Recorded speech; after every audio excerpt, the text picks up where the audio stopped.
Greetings and salutations to our friends around the world. And we have about 20, 25 people here in person. I'd say 2/3, 3/4. No, maybe 3/4 wearing masks. We asked everybody to wear. Oh, I see. Everybody wearing masks except for myself. And this is my host over here, Sierra. If you swing back around. There we go. That's Subhana. Anything you want to say, Subhana, to the world? Subhana. Subhana is also my homeopath, and so is her husband. He's just working on details. Let's recite the invocation. I'll start with the English, and then I see a few other people on that we can join. So here we go. You can all say with me. Come on. Toward the One, the perfection of love, harmony and beauty, the only being, united with all the illuminated souls who form the embodiment of the Master, the Spirit of Guidance. I'm very charmed to have Portugal on the call, so let's hear Vidam, let's hear the invocation in Portuguese. Em direção ao Uno, a perfeição da amor, harmonia e beleza. O ser único, unido com todas as almas iluminadas, que formam a incorporação do Mestre, o Espírito da guiança. And I see Regina is here of Deutschland, and so let's listen in German. Dem einen entgegen, der Vollkommenheit, der Liebe, der Harmonie und der Schönheit, dem einzig Seienden, vereint mit all den erleuchteten Seelen, die den Meister, den Geist der Führung verkörpern. Amen. Amen. Dankeschön. Dear friends and dear friends,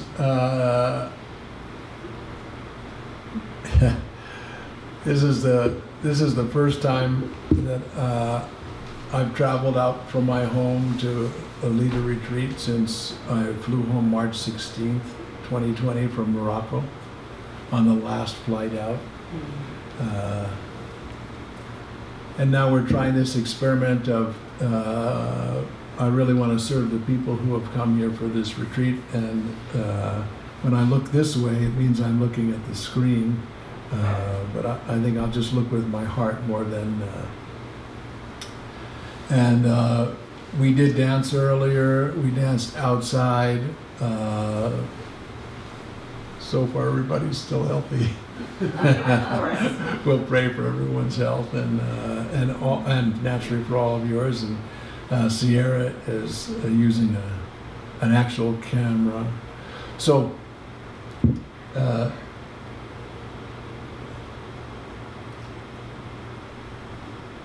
I believe the title of our retreat is Making Friends with the World, Manifesting Loving Kindness and Compassion.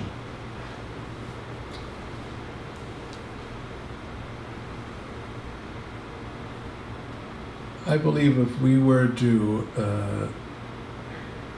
look into the root cause of every single problem that we have personally, in our families, in our communities, in our political system, in our racial system, and so on and so forth, and also Mother Earth, all the ways that we as human beings have overused or abused her. If you looked at the root cause, selfish, greed, anger, jealousy, lack of self-worth, and ignorance. I'm sure I've left out a few.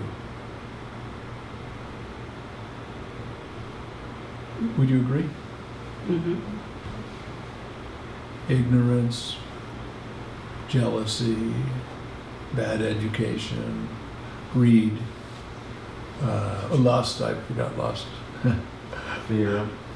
Fear, thank you, yeah, fear. Lack of self-worth, loneliness.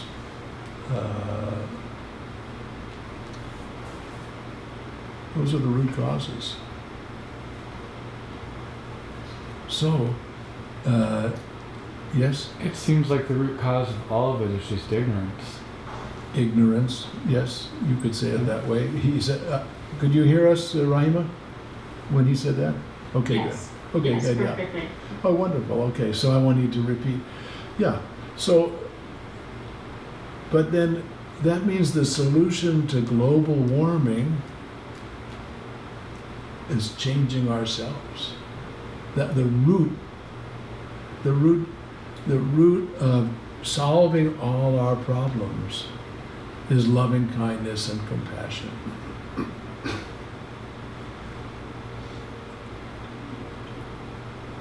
Would you agree? It's mathematical. Caused by one, it should be mathematical. You can uncause it by the...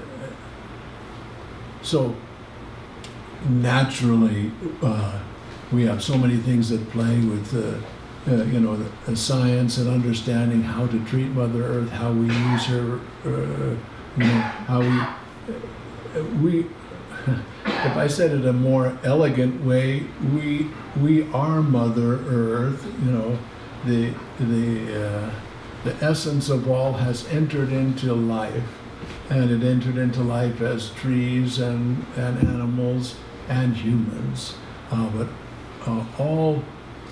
everything that this body is made out of,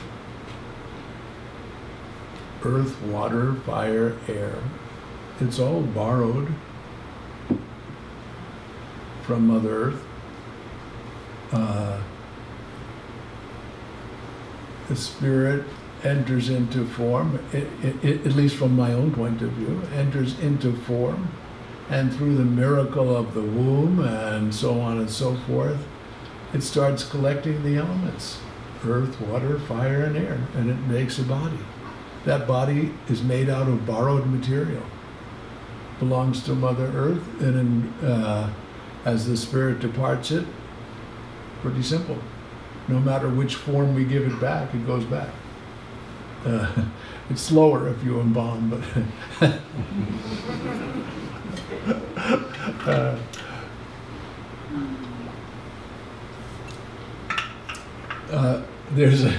I wanted to tell this Nasruddin story. I think I've told it before, so. In this Nasruddin story, Nasruddin and his wife are very, very poor. And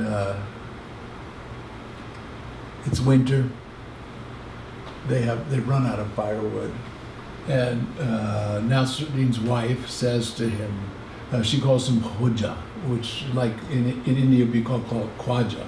So master, Hoja, or great soul, Hoja. Hoja, you have such a close relationship with God. You and God are very close. I'm certain God has a lot of extra firewood for help. Well, could you just ask God, could we have a couple of logs to stay warm this winter? I'm sure it'd be very easy. So Nasruddin says, my dear, it doesn't work that way. People bring their own firewood with them to hell.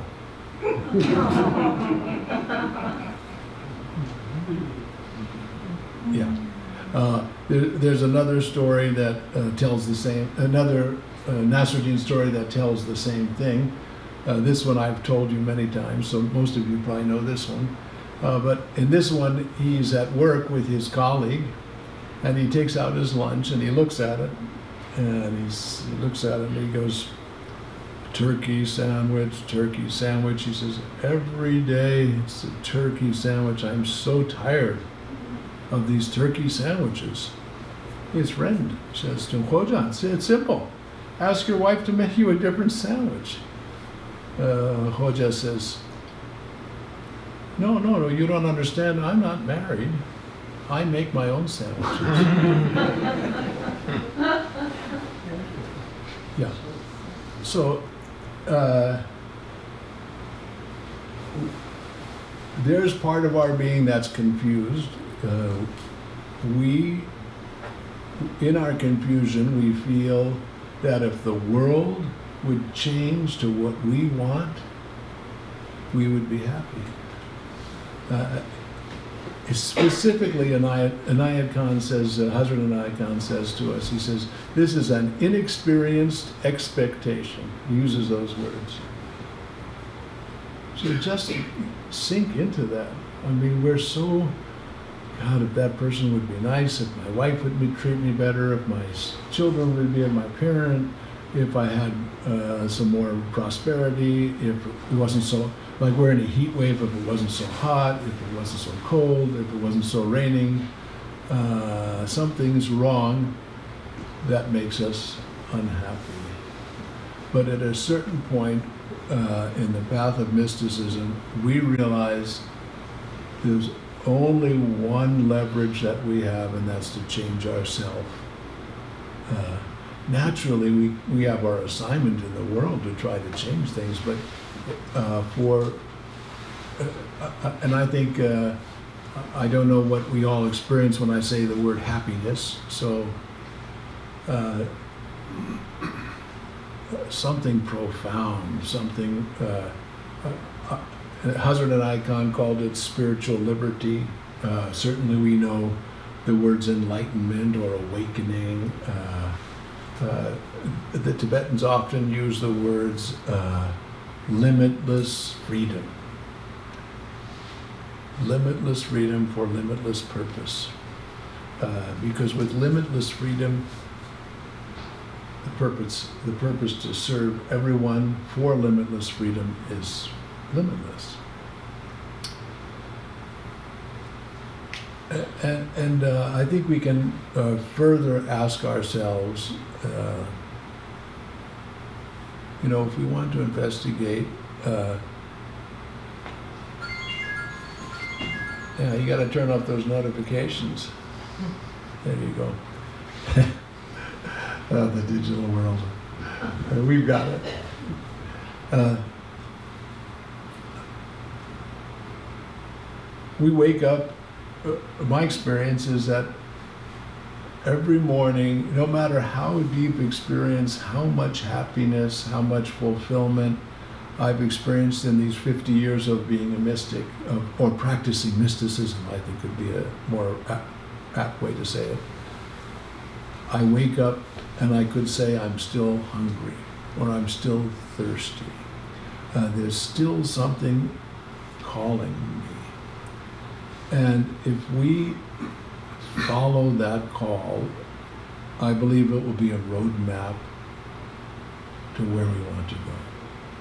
So when Inayat Khan teaches about the soul, and I want to read a few of his words on the soul, he says these very telling lines. He says, and take the word soul lightly. I know it means 100 different things. So just let it rest wherever it does in your heart. But he says,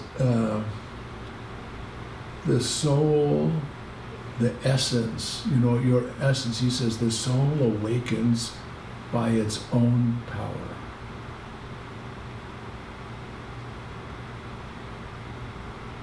The soul awakens by its own power.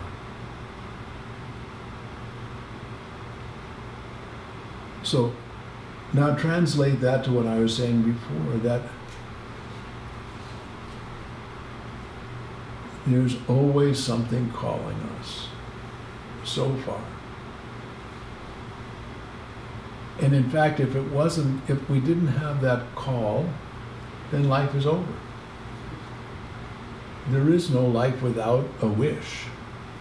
Without, a desire might have gotten a bad rap, because it sounds like I'm wishing for something outside of myself, but there is a very profound desire to awaken for the benefit of all sentient beings, to overcome confusion. So,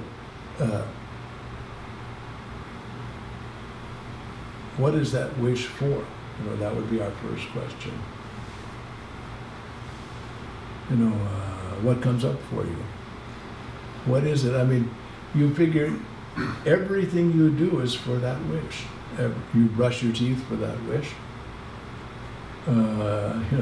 You go to the bathroom for that wish. I mean, I'm thinking in the morning you take a shower for that wish. You have breakfast for that wish. You go about what it is you feel your assignment. Even your unskillful actions, your anger, your jealousy, unskillful, but it's still to fulfill that wish. Would you agree? It's like you described at the beginning, that we have that inner place that the contentment is there no matter what's on the outside. Right, so, thank you, yeah, that's beautiful. So, if you can make a regular investigation, you know, when you wake up in the morning, what is my motivation and how do I manifest it? So clearly we won't know what freedom is until we're free.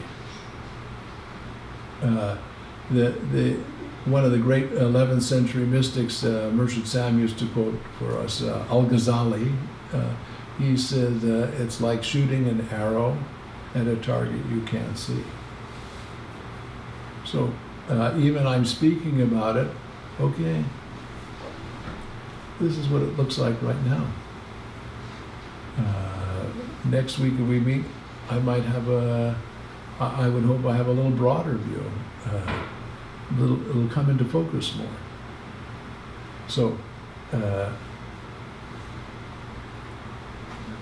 that yearning is a roadmap on every cell of every living thing everywhere. This isn't just the human path. It's not just a path for those realms of being that we are aware of. It's completely universal. Every cell, now I'm talking cell as a physical object on our planet Earth, but whatever, everything that has life has that roadmap on it. So it's completely universal. It's not Jewish, it's not Christian, it's not Muslim, it's not just for gardeners or musicians or for Democrats or Republicans or for human beings or planet Earth. I have to assume if there's life on our little planet, which is like a speck of sand in amongst 500 billion galaxies, that there's plenty of life. 500 billion galaxies. There's got to be plenty of life. How could we be the only, couldn't be. But it doesn't matter, I don't know.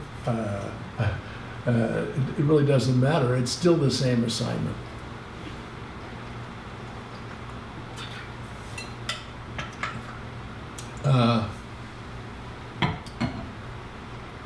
I'd love to read you a few words of Hazrat Inayat Khan. I'm looking at my texts. Okay, I'll look at it later.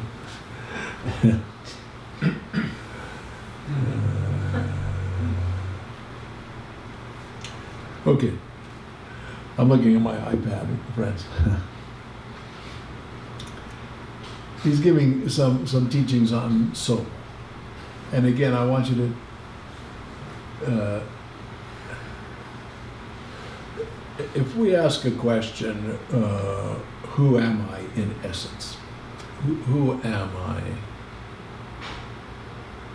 And we use the path of eliminating what we're not.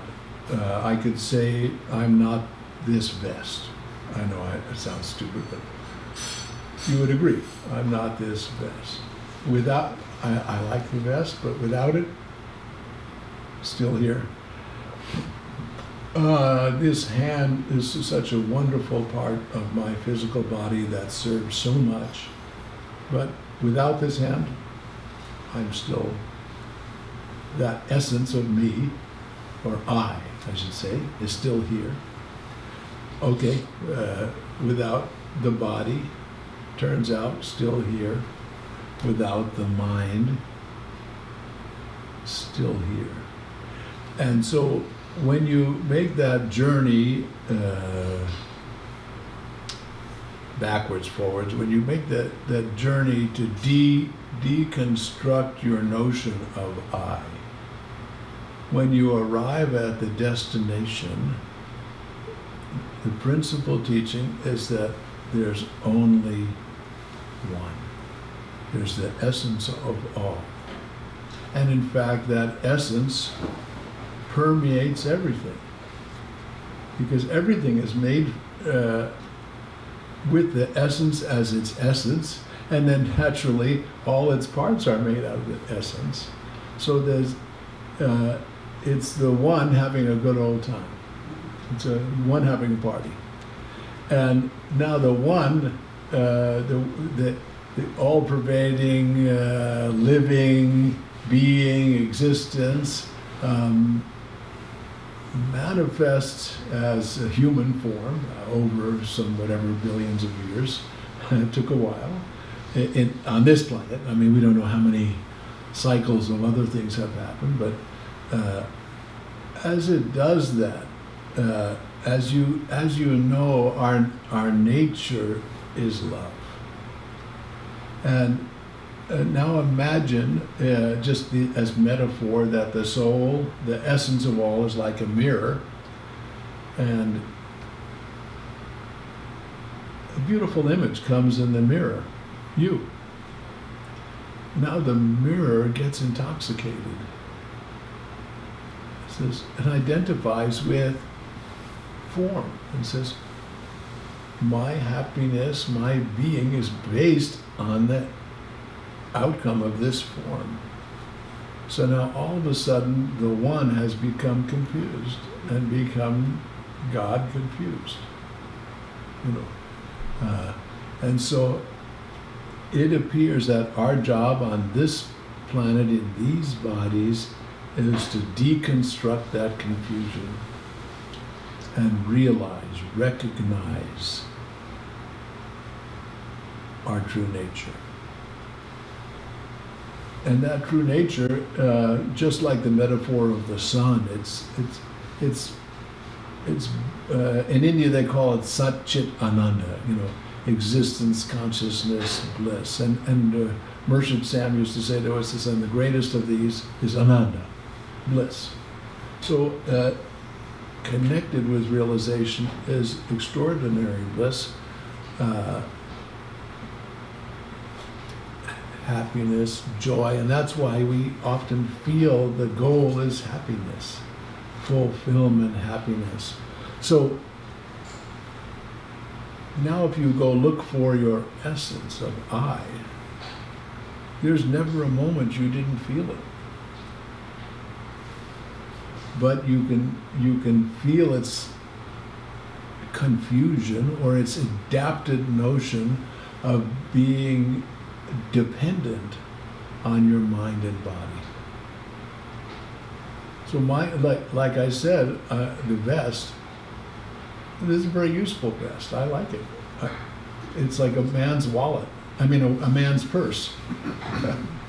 I don't have to carry a purse. I can put everything in my vest. I got lots of pockets. It looks nice, you know. And so this mind and body has great facility and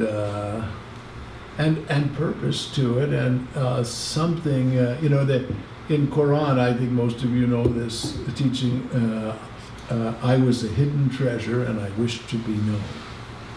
So it sounds good.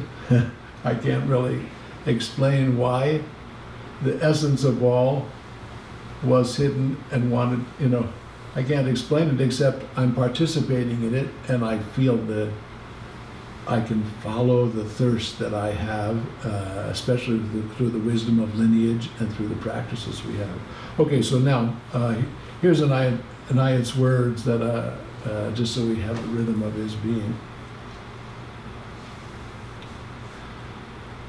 The first thing that we must understand is that the soul is an undivided portion of the all-pervading consciousness.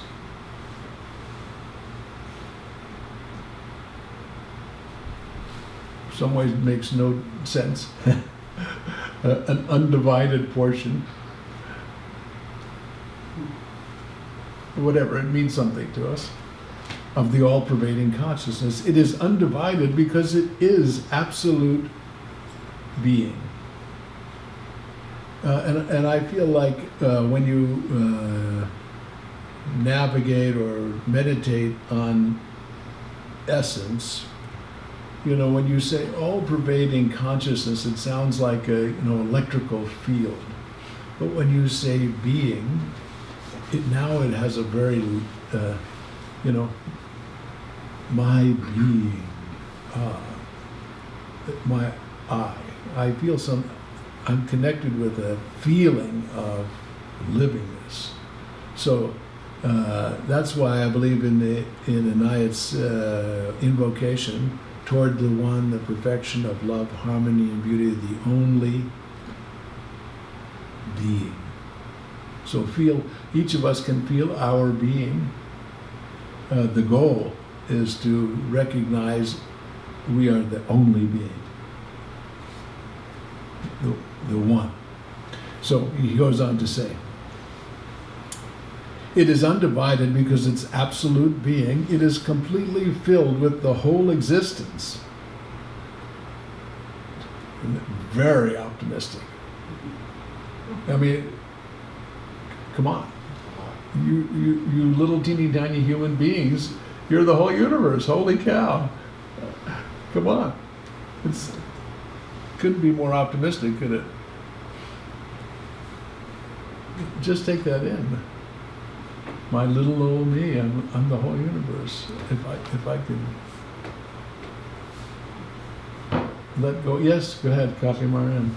Well, the other day I got curious about that. I was a hidden treasure and I longed to be known. Yeah. It's like, well, why? And, it's like, well, what? I mean, you must have said something besides that. And so I looked up the rest of the quote, and it's something like, so I created the creation that I might know myself through it. Yes. And it seems to me that's a clue to, that, of course. I completely agree, but then I'm curious, like, and scratching my head. Okay, well, why did you need to bother to create a creation to know that? But no, I know that well. Yeah. So the joke is that Shiva made it all, so he had somebody to have lunch with.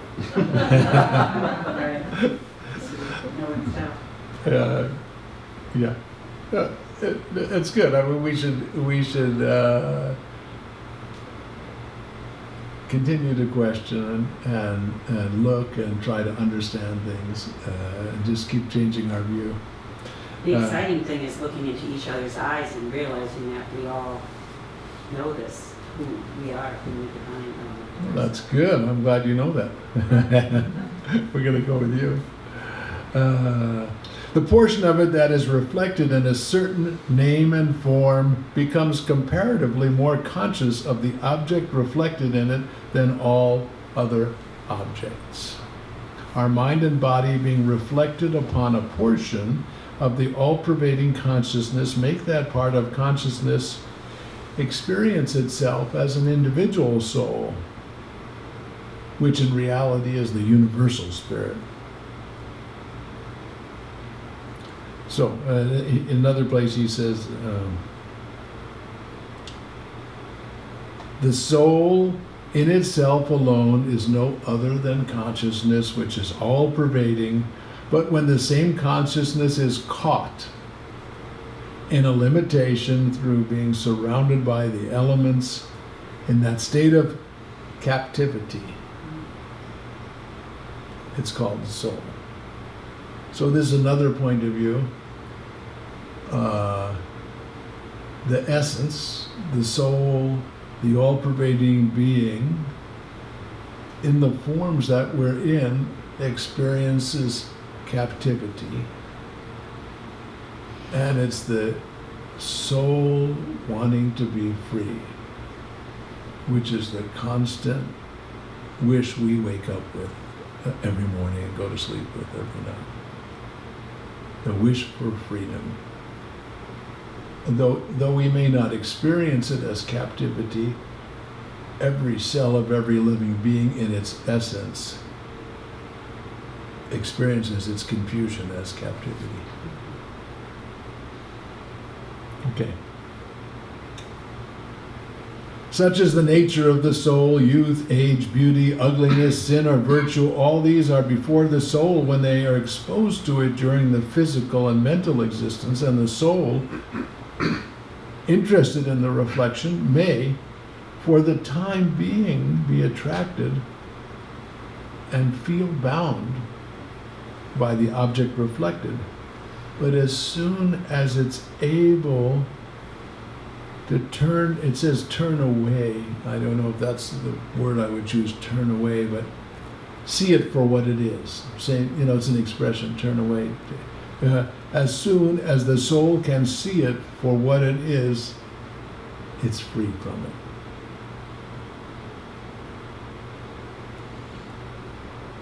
Every experience on the physical or astral plane is just a dream before the soul.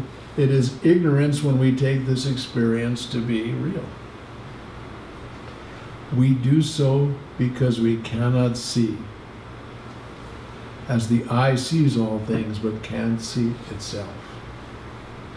Therefore, the soul identifies with all things that it sees and changes its own identity with the change of its constantly changing vision.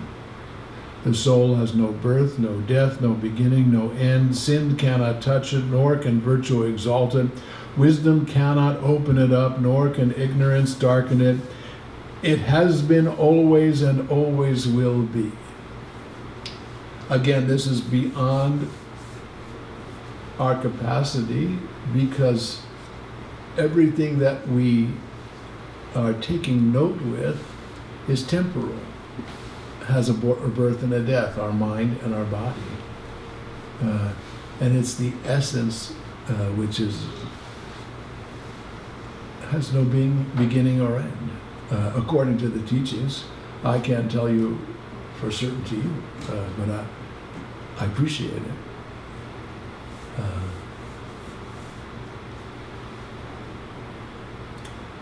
Sin cannot touch it. Virtue can't exalt it. Right? There's nothing, you can't improve the soul. Wisdom can't open it up. Ignorance can't darken it. It has been and always will be. This is the very essence of our being. Everything else a cover like a globe on the light. The soul's unfoldment comes from its own power. Here's the line I emphasized before. The soul's unfoldment comes from its own power. Abandon this idea as much as you want. You're still going to wake up thirsty. You can't, there's nothing you can do except attend to this. So why put it off? Go as straight as you can to the goal. Every avoidance just takes a little longer. The soul's unfoldment comes from its own power, which ends in the breaking through the ties of the lower planes. The soul is free by nature and looks for its freedom during captivity. All the holy beings of the world have become so by freeing the soul, its freedom being the only object there is in life. You like it? Yes.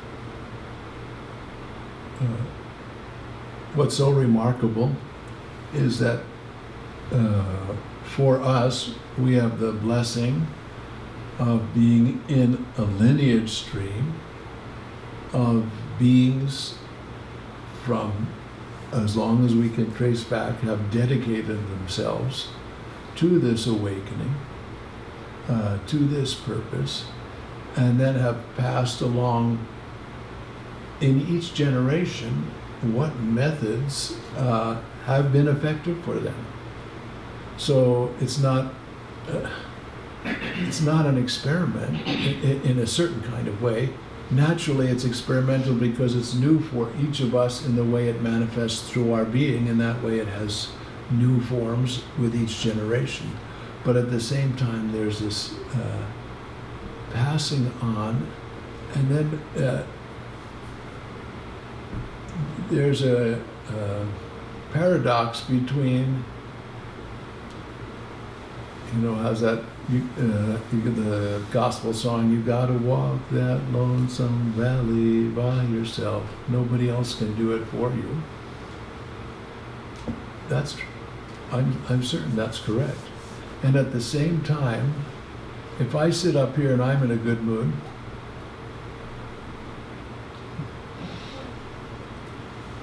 you get it. Just like you could, I don't want to make that joke, sorry. You'll catch it. But if I'm, if I get angry, or if I'm jealous, or selfish, or greedy, or lustful, you'll also, unless you have developed such a strong rhythm in yourself that you're no longer affected by the world.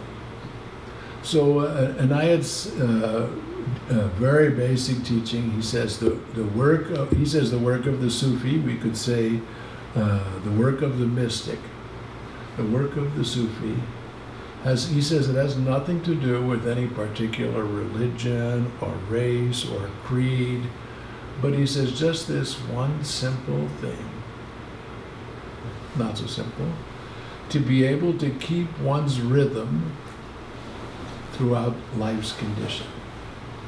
So that means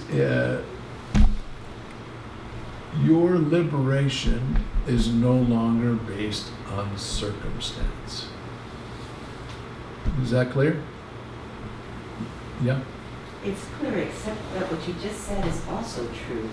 It's clear that I can have an inner peace no matter whether I'm sitting in the bomb shelter or whether I'm sitting at an outdoor music festival. But what you said a moment ago was, if you're unhappy, then I'm going to catch it. So both seem to be true. I can keep this inner peace no matter what the circumstances, but how do I not get affected by what's around me? By immunity. Yeah. Some people would say get vaccinated. So. But I want to catch your joy. No, I understand. Yeah, I understand. In the symbology of Lord Shiva, I thought someone had mentioned Shiva earlier. In the symbology of Lord Shiva, he wears a garland of cobras, and he has the cobras bite him just a little bit every day. So by introducing the poison of the world in a small way, he becomes inoculated.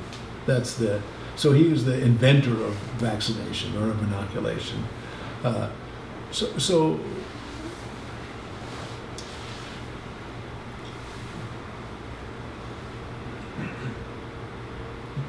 the more steady your own rhythm, the less you'll be affected by the world. And I think it's paradoxical because it would sound too cold if you weren't affected by suffering. But there's the way the Tibetans show it in their symbology. So there's a deity, a being called Chinresi, or the Bodhisattva of Compassion.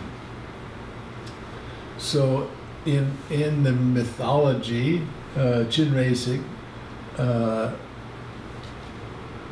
there to remove suffering, saw the suffering of the world and, you know, I guess you could say feeling ineffective. I mean, that's my projection, but because of it, cried 2 tears in the mythology, and when the tears struck the ground, the Taras took birth. Right, so out of the being touched in the heart, something very, very beneficial came. So rather than thinking in black and white, you know, unfree and free, it reminds me of someone had asked His Holiness Dalai Lama, do you still get angry? And he says, sure, I still get angry. But as I've grown, I recover more and more quickly. Right. So, if we want to be warriors for the truth,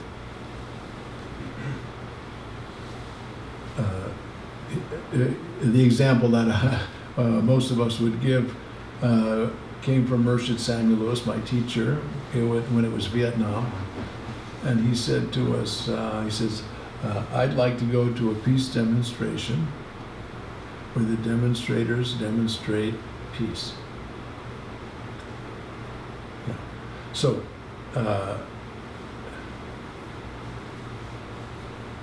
if I experience racism, hatred, let's say hatred, the antidote isn't hatred, right? I have to, if I can do my best, I can experience the revulsion that I feel and so on, recover, and find loving kindness and compassion. That doesn't mean my actions wouldn't be strong. It might mean I have to put someone in jail or whatever my action would be, but my core atmosphere could be loving kindness and compassion. And so that's why in our title, Manifesting Loving Kindness and Compassion is there as the solution to everything. What else? Any other questions? Juwan? Yeah. And let's say if excuse me, Juwan, if you have a question and you'd like, I won't have time to look at the chat bar, but Rahima can, and you can chat, send her a chat. Rahima Jennifer Teal, she should be right at the top of the participant list because she's our host. If you send a chat to her, then she can curate the questions and get rid of the stupid ones and pick the really good ones. Just kidding. Go ahead, Javon, sorry. I like the metaphor of rhythm and keeping your rhythm or grounding your rhythm or whatever. And I'm not a musician, so I am fascinated by what my rhythm might be and that sort of thing. But you're an artist, so you understand the balance of color and form and spaciousness and I get glimpses of that. And so my question really is,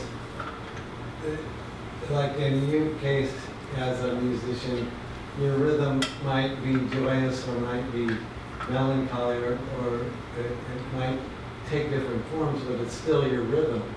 You know, like the Beatles or Bob Dylan or something, they have their own gritty rhythm, but they also have their other part of the rhythm. And so finding that rhythm and holding it sort of feels like it's not so simple as let's just feel peace or let's just feel love or let's just feel happiness. So I like the rhythm metaphor better than saying, well, let's all be kind. Good. I do too. The core of our lineage practice is making a habit of a rhythmic breath. Or said in another way, to allow the breath to have its natural swing of inhalation and exhalation. And if we were to take some time to study every disturbing emotion, you would see that each disturbing emotion interrupted the flow of the breath in a certain way. Let's do it for a few moments. So the core of our practice, I think the core of our whole lineage practice is this, to have a nice, refined in-breath through the nose, and have a nice, refined out-breath. And along with that, we expand that practice and we put sacred phrases on the, lightly placed on the rhythm of breath. And the most central practice we have, Mershid Sam gave the word Darud to, in the East, Darud has a more expansive meaning than the way he's used it. But for us, when he says Darud, it means reciting the words, not reciting, feeling the words toward the one. So I think most of you are very experienced in this, some of you are new to this. So in other words, I would breathe in, mentally repeating toward the one, on the out breath, toward the one, on the in breath, toward, at your own rhythm. Everybody understand the practice? So make it rhythmic, but also relax like a swing, so it's not rigid. It's not like a metronome.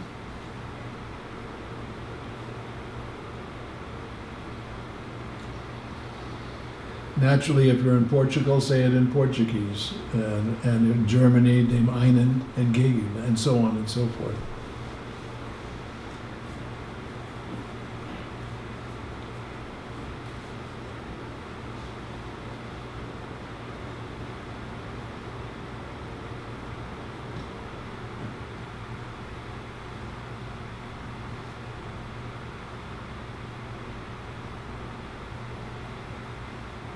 So this is the core of our practice.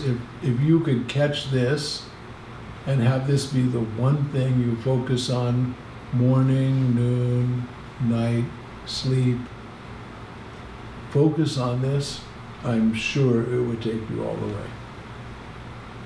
What did you want to ask here? I'm curious how many people are joining us from Zoom, for one. 80, I think it says 84. Is that right, Rahima? It's 54. Oh, but 54. Also, it sounds like it would be good sometimes if you summarize the question. Okay. Yeah. 54. And also just... I couldn't read the small number, sorry. And also just in terms of rhythm, I think we all have this sense that we still have to be ourselves. It's like whatever we do, there we are, and it's like, be ourselves because everybody else is taking. Can you hear him? Okay, keep going. And yes, we need rhythm is good, but don't lose our own rhythm. We don't need to get lost in having to fit into everybody else's. I used to think I didn't have any rhythm, and I realized my rhythm is just here and there and there and there, and it's still rhythm and fits in. Right. So I get it. Yeah, I get it. So keep ourselves. Don't lose ourselves. Also. Right. Because it's all a gift. Okay. Last time I checked, nobody looks alike in this room. That's amazing. Probably on the screen too. I don't think there's, I understand what losing our rhythm means, and in psychological terms often means codependent. We become codependent. So if you understood my advice to be codependent, then that's not what I meant. No. And I always tell this joke, what happens to a codependent when they die? They see someone else's life pass before them. So,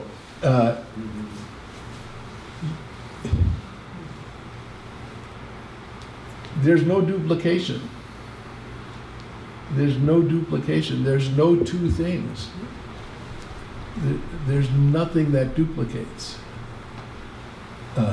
in the most profound understanding. Yes, I understand we all have a right index finger. Last time I checked, they're all unique. And in fact, whatever I am holding up here was different a moment ago. It's changing. So there's nothing stands still. This is an important understanding. I've given it many times, but it's a classic example. If we went over to the Yuba River, which is right here, and I'd say, as an outing, and I'd say, class,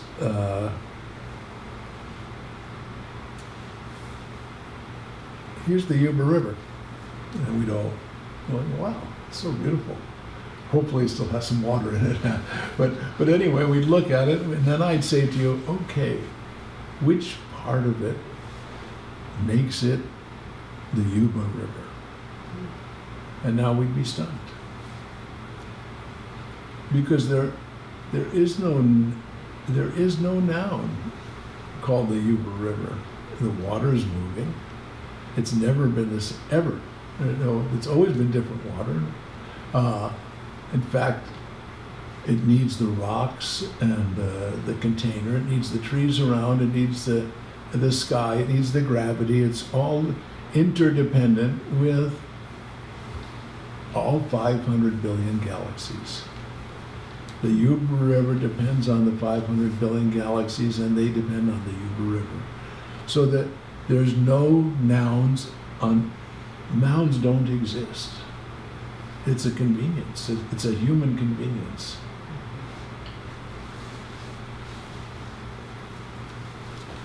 Or human inconvenience. And moving human inconvenience. Yeah. So. Not every language has this not nouns. Arabic, all the verb forms. Moving. Yeah. It's a special fault in our language, and yeah. Copy, Mario. Question about the Darude. When we walk it, we usually walk it in 4, toward the one, and breathe it in 4. Right. And so sometimes I notice it feels like the swing of my breath goes in 3. Right. So the question, I don't know, could you hear the question, friends? No? So the Darude practice, when we put it into walk, and again, this would be difficult to teach sitting, but many of us have practiced this, that we've been trained to walk and coordinate our steps and our breath.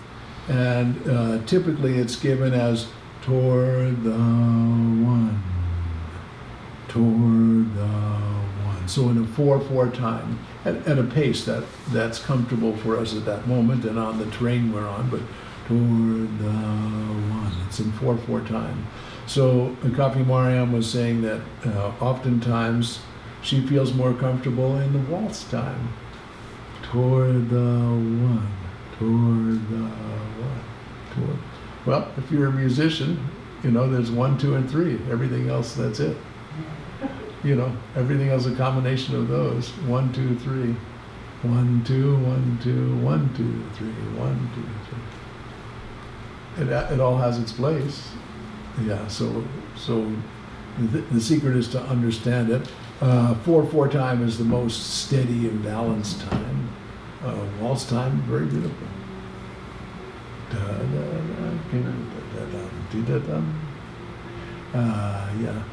Yeah. Let's see how we're doing on time. Just to go back to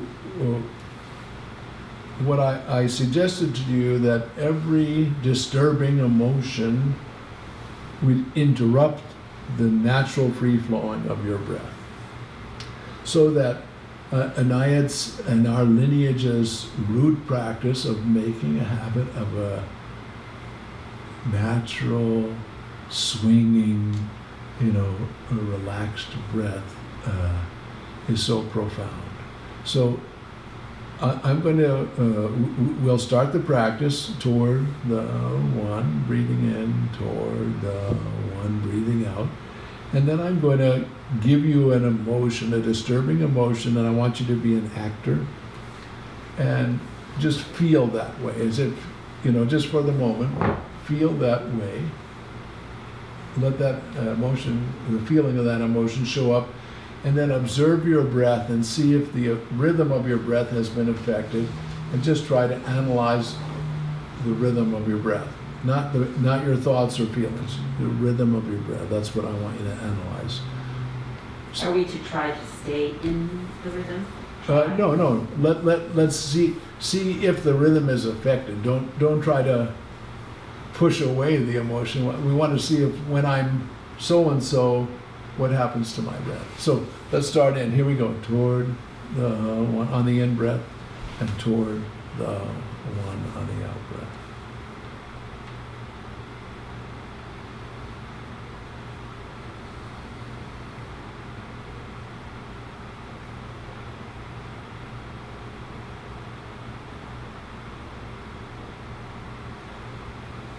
Okay, just feel lonely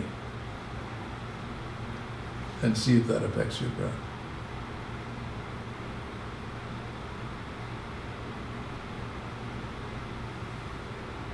Okay, it should be long enough. What'd you feel? Shorter. Shorter, okay. Can't breathe in. Can't breathe in. Puzzled. I didn't, who said that? Puzzled. Puzzled, okay. That's an emotion rather than what happened to your breath. That's what I was looking for. I was looking for loneliness. It was hard to find. Oh. Okay, whatever. Jagged, okay. Like idling. Idling. So the most typical is when you're lonely, in that state of loneliness, you're stuck on the out breath. It'd be like this.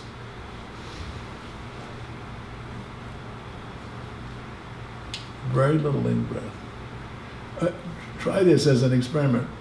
Feel lonely for a second and breathe in, a full breath in. It's hard. It's hard to feel lonely with a full in breath. Right. So it's also true that, again, use these terms lightly, destructive emotions and constructive emotions. Don't make too much of a fuss over that, but let's try what we might call a constructive emotion. Okay, so go back to the rhythm of your breath, toward the one, toward the one. Just a nice rhythm.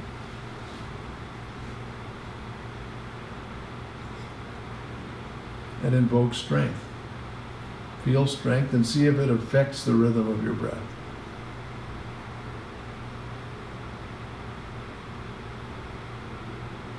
Okay, long enough. Did it interrupt the flow? I got more in breath. Nice. Just some sweet quality added to the breath. Did you feel that? Fuller. Fuller. Yeah. Made me think right away, okay, I'm going to do this practice. I'm also going to do the one confidence. I'm going to focus on confidence. Oh, I'm going to focus on kindness, on compassion, on forgiveness, on steadiness, and so on and so forth. Okay, let's do one more, and then so go back to the rhythm of the breath, the neutral.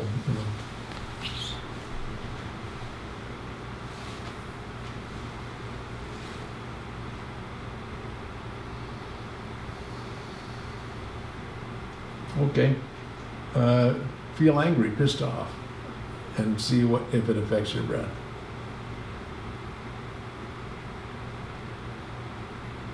Okay, long enough. What happened? Hold my breath. You hold your breath, yeah. And where did you hold it? Before the intake. Actually, well, we'll see. But anybody else? I like that. Okay. All up in line. Okay, here's the most typical. I'll do the experiment with you. So, breathe out, hold your breath, try to be angry. No power. Okay, try this. Breathe in, hold your breath. Now feel angry. Okay, so that means every time some form of anger has arisen during this, at least this lifetime. We don't need to limit it to this lifetime, but let's just stick with what we're aware of. The rhythm of your breath has been interrupted in a way where you've held your breath on the inhalation. Every time you're lonely, stuck on the out breath. You know, if we made a careful study with greed, with jealousy, with and so on and so forth, you would learn more and more how the rhythm has been affected. And then naturally, all of those interruptions in the flow of the breath will manifest in degradation of this form and this mind. Right? Because the chief source of nourishment and the chief source of cleansing is the breath. Shabda? Yeah, I mean, there'll be many other factors too. Yes, dear. I find that if I breathe shallow, that my emotions come up more. So I've been learning to breathe through my belly more. Nice. And when I breathe through my belly more, it's a deeper breath, and it just calms me more. So the breath, just when it's coming from the chest. Right. So let me just say that Shoshana was talking that she felt when she had a shallow breath, it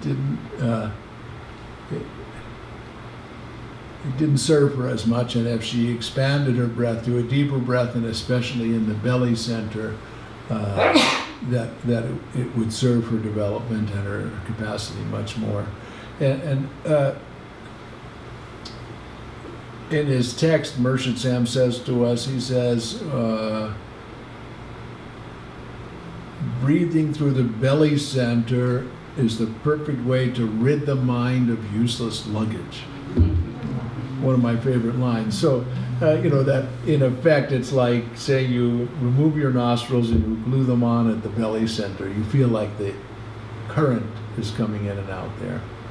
So, I mean, I'm making it a little bit simplistic. A human being, this life is very rich and complex. So let's not be too simplistic. But in general, you should understand that practicing a rhythmic breath through meditation, through walk, through everyday life is an extraordinary tool to awaken with. And it's at the core of our lineage practice, and it's something that we want to make a habit of every single day, as we wake up, as we go to sleep, as we travel throughout the day, to live in the breath, and then in meditation as a way of winding the clock. Like meditation's more like the period when you go to the gym and you're lifting weights. So now you're lifting the weight of making a rhythmic breath. So let's see if there's any questions from our dear group here. I'm gonna switch views for myself. I'm sorry to say they can't see you, but Rahima, any question? Yes, we have one question from Leslie. She writes, how do we practice wrathful compassion skillfully? I find this the most difficult. Some people only stop when I use a loud voice and interrupt them. Yeah, that's a great question, and obviously the simple answer is skillfully.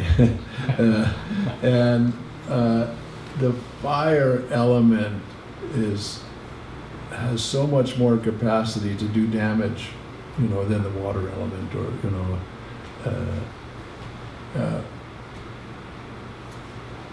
Does it? So.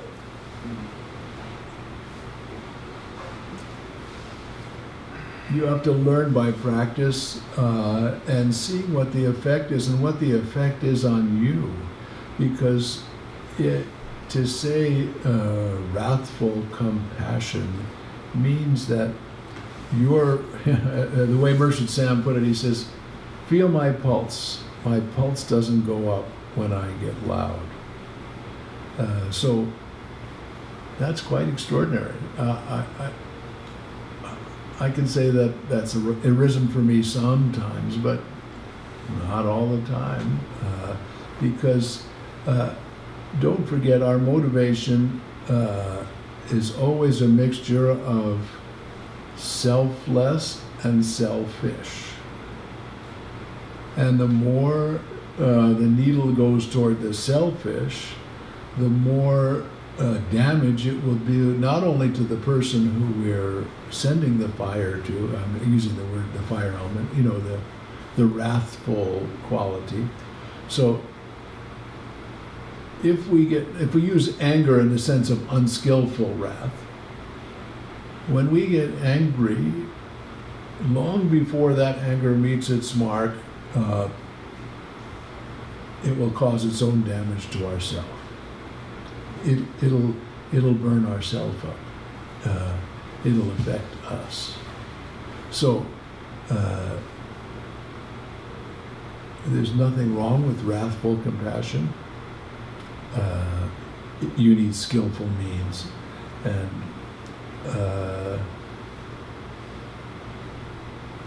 you do your best, and you learn from your mistakes.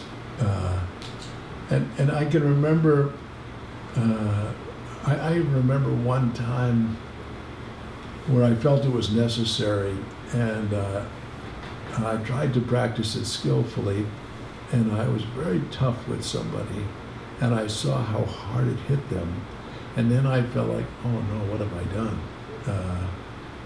And it worked out. It helped them make their change, but it was difficult for me. I felt, I've been that's so cruel. So, not easy, not easily. Any other questions, Rahima? No, not this time, thank you. Okay, how about from our, we still have about 5 minutes to go, if there are any other questions. Yes, Juan? There's this story about this Persian village where yak meat was one of the main things that they ate in this village, and so there were 8 different butchers that lived there. And so each one of these butchers had to sharpen their knives. So they lived in, there was a village in Persia where people ate yak meat, and there were 6 butchers, 8 butchers, and they had to sharpen their knives. That's what you said so far. Right, except that the one butcher never had to sharpen his knives, and they couldn't figure out... One butcher didn't have to sharpen his knife. They couldn't figure out, now why does this fellow never have to sharpen his knife? So they asked him, and he says, well, I never hit the bones. I never cut the bones. And the message that I got was powerful for me, because the message I got was, well, he's in the rhythm of... He said he never hits the bone. They asked him how. Well, it's a good metaphor, but it's a little bloody. Thanks for the metaphor. But well, there are things to be angry at, so, you know, in the world. Oh, so, definitely, yeah. definitely. But you watch the black culture on Juneteenth today, and you see, even though so much anger and meanness has come toward them over all these hundreds of years, they go and sing the gospel music and include me in the choir. Yeah, no, So thank you for reminding us. So let's dedicate ourselves to this holiday of the end of slavery, and especially for our human community who has been so brutally treated, but end of slave to the nafs, you know, to the ego. That's what we're all slave. And the interesting thing in India, in our Sufi lineage, in the language of the Sufi lineage, it's the highest stage to be the slave. You know, the gulam, the slave of love, you know, of the one. So to empty ourselves of our thought of self and to serve. So as a way of moving the dime from self-thought through service, yeah. But thank you for reminding us. I just wanted to add to just fire being the hardest or the most destructive element. I don't think fire is the most destructive element. I think fire can do a lot of damage, but I think the water is out of balance to allow the fire to do the damage. So it's not, I mean, it's all connected, and just Fine. it's not, Nobody's going to argue with any of that. it's not just, Don't take what I say, one, not the other. Yeah. well, I just never thought about it that way because I've always thought about fire as being totally out of control and anger, and I started to think about, but it's not just the fire. My water's out of balance, or You got to have all the elements in balance. You know what? A learning experience for me was when I was was a teenager or just 20 or whatever, and I was camping with a girlfriend. We were in Connecticut. Someone had let us use their land, and we built a fireplace out of, how you take stones and you make a circle and you put the fire in the middle to keep it safe. And it was morning, we were having breakfast, and the fire was hardly, it wasn't a big fire or anything like that. And one spark went like this out of the fire. It landed in the dry brush. Both of us saw it start a fire, like, this, you can't see my hands, this big. We jumped up as quick as we could with our jackets to put it out, and we couldn't stop it. So that shows how quickly the fire element could spread. We can give lots of examples how that could happen for the water, for earth, all imbalance, and for the air. So imbalance is imbalance. Yeah. Let me just look here and see who else I can see. Yeah, waving to everybody. Thank you all for showing up. So we're going to take our lunch break. We're going to come back our time 3:15. So if you want to stay with us, see you at 3:15. And thank you to Rahima for being our. We'll keep the same URL or whatever you call it, the same URL, the same Zoom meeting link, and let's all sing together. May all beings be well. May all beings be happy. Peace.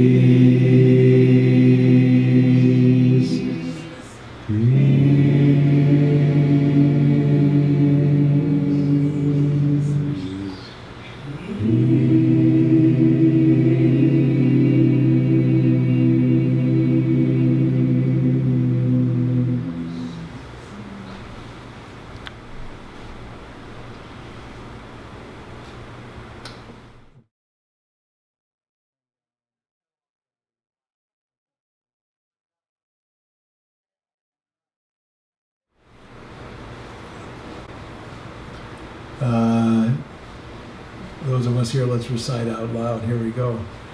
Toward the One, the perfection of love, harmony, and beauty, the only being, united with all the illuminated souls who form the embodiment of the Master, the Spirit of guidance. So I see that Tom is here from all the way from Patagonia.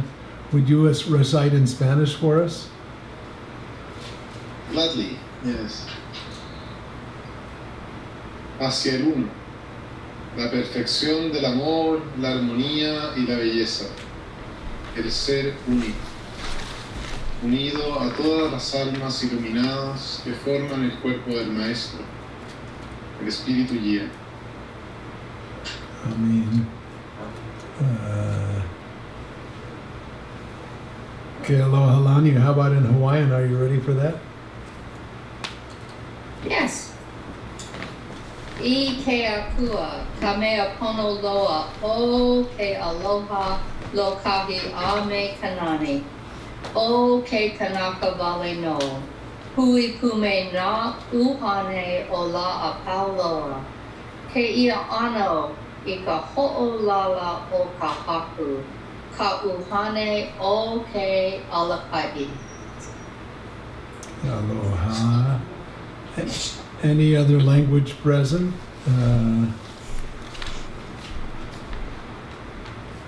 Okay. Okay, so when I look down, I'm actually looking at all of you on the screen and otherwise looking up.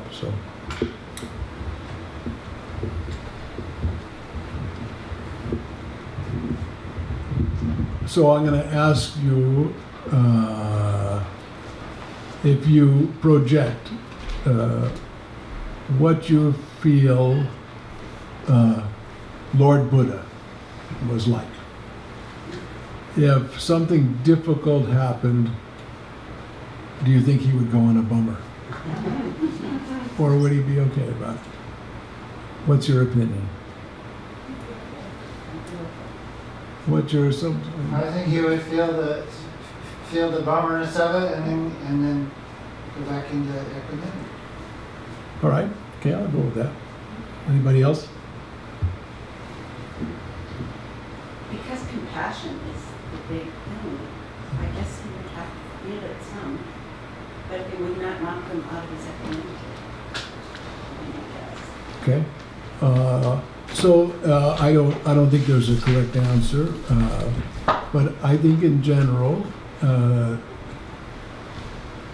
the awakened condition is a condition which is no longer based on circumstance. So if I just describe it in words, that means, at least the way I project it,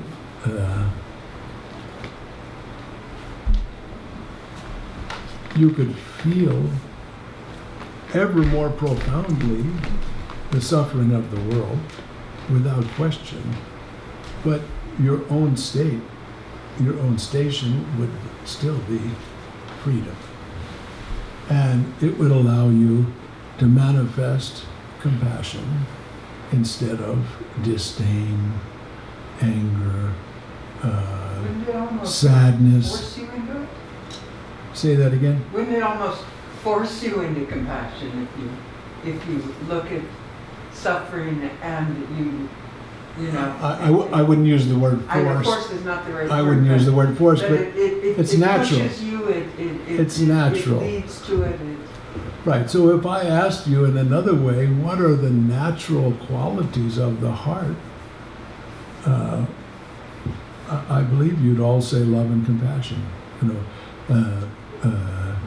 Loving kindness and compassion. Those are as natural. So if you were relaxed, if you weren't drawn in to the conflict, you could manifest the most healing atmosphere. So it's my experience or my feeling that the more we awaken, the more we can be of benefit because we are freer from the suffering and we can bring relief of suffering. So if that's the case, that whenever something arises that disturbs us, it would be a natural equation to see right away that this has come as our teacher to liberate us. Because until we can liberate in that circumstance, we won't be free. Person is when we're liberated from circumstance. If there's any circumstance that grabs our attention, by definition, it's come to us as a gift to practice to liberate. So that means a simple equation is that, or let's put it this way, even if I'm not correct, it's a wise view to make the equation that life is my teacher. Right? So if someone is annoying me, let's say, might happen to you. Now, if I can remember, oh, this is a really good teacher, because I won't be free until I can be free in this circumstance. So let me right away, in Tibetan Vajrayana practice, it's called Tang Len. You right away take in the disturbance, the suffering, and you send out loving kindness and compassion.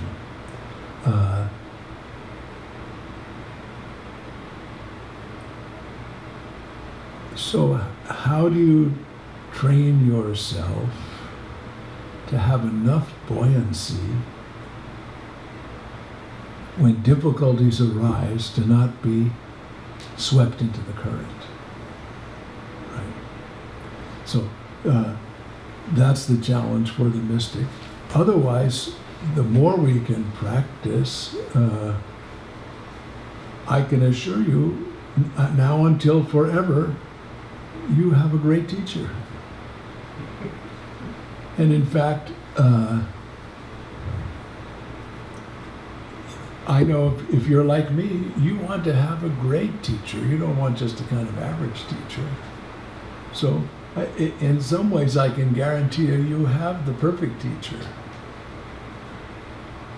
yourself. Because the unfolding, the rhythm of your life, automatically, the karma of your life, the equal and opposite reaction, in physics, it's automatically going to be the teacher you need. And even if it isn't, even if, so this is really a remedy to the thinking, oh my, I have such bad karma. So I understand that. We all understand that. It's not a wrong view. It's just a very average view.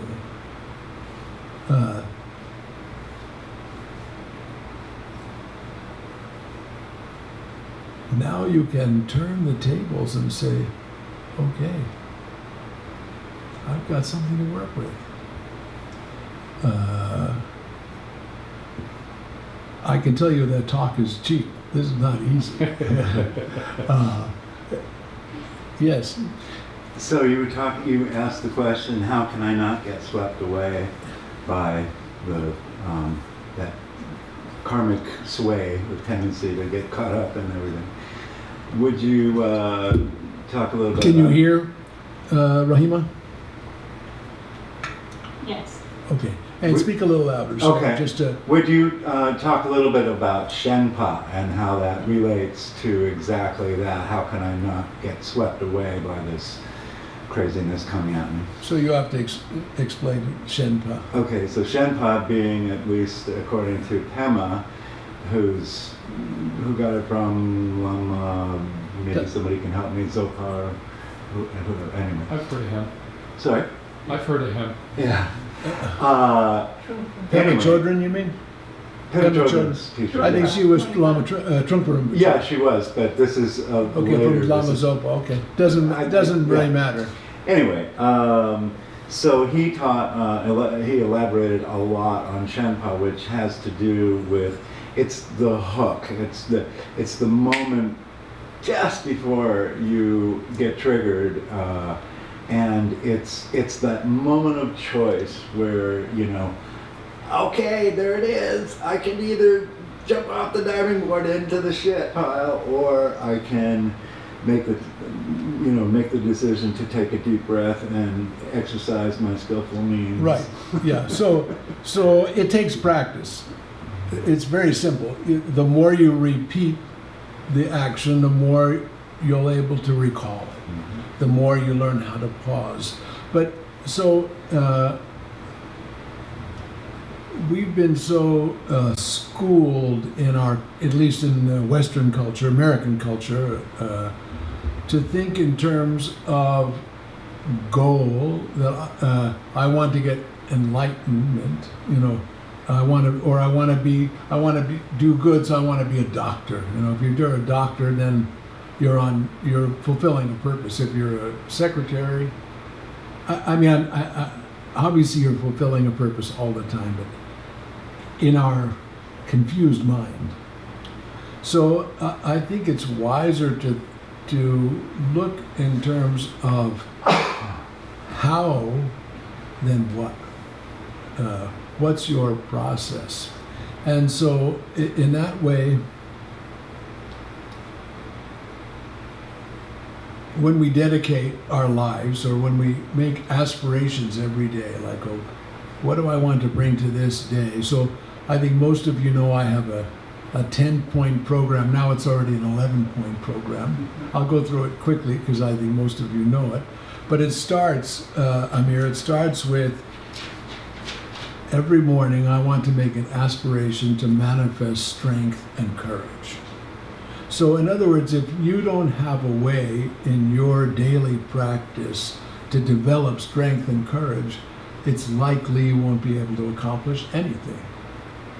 I don't just mean physical strength or physical courage, but mental, moral courage, soul courage, love courage, you know, etc.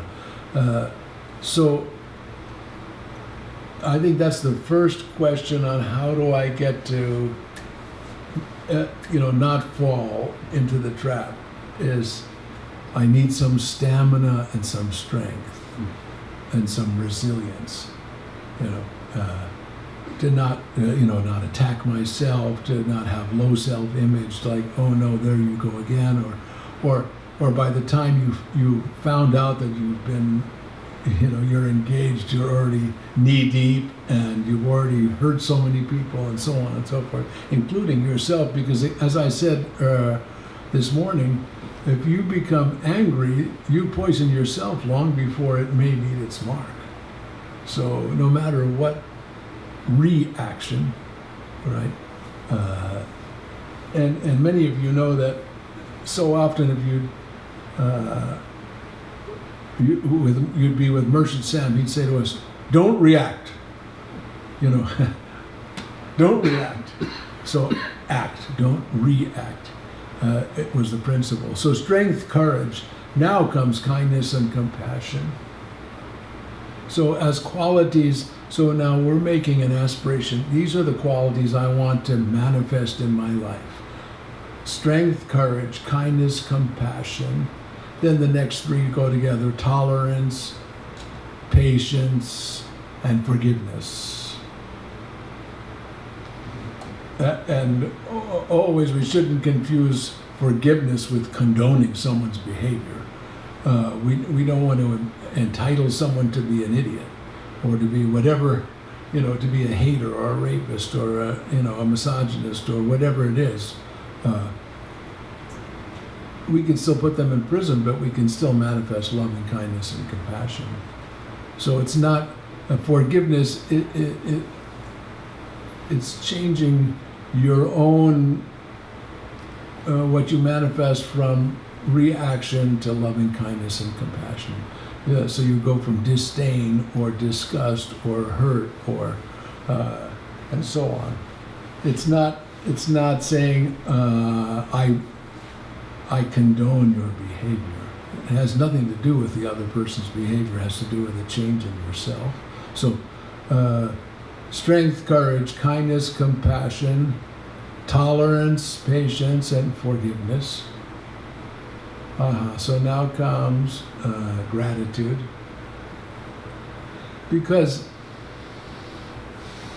if it's true that everything has come, so the view of karma, that it's, oh no, I did something bad, so something bad's going to happen to me, that's a very average view. we're designed to learn by mistakes. We're a mistake vehicle. We're this paradox that essence of our being is perfect. It's always perfect. Never, it doesn't need any improvement. It's always existed, always will be, always perfect. So we're a vehicle of perfection. We're the Buddha nature itself. The only difference between us and Buddhas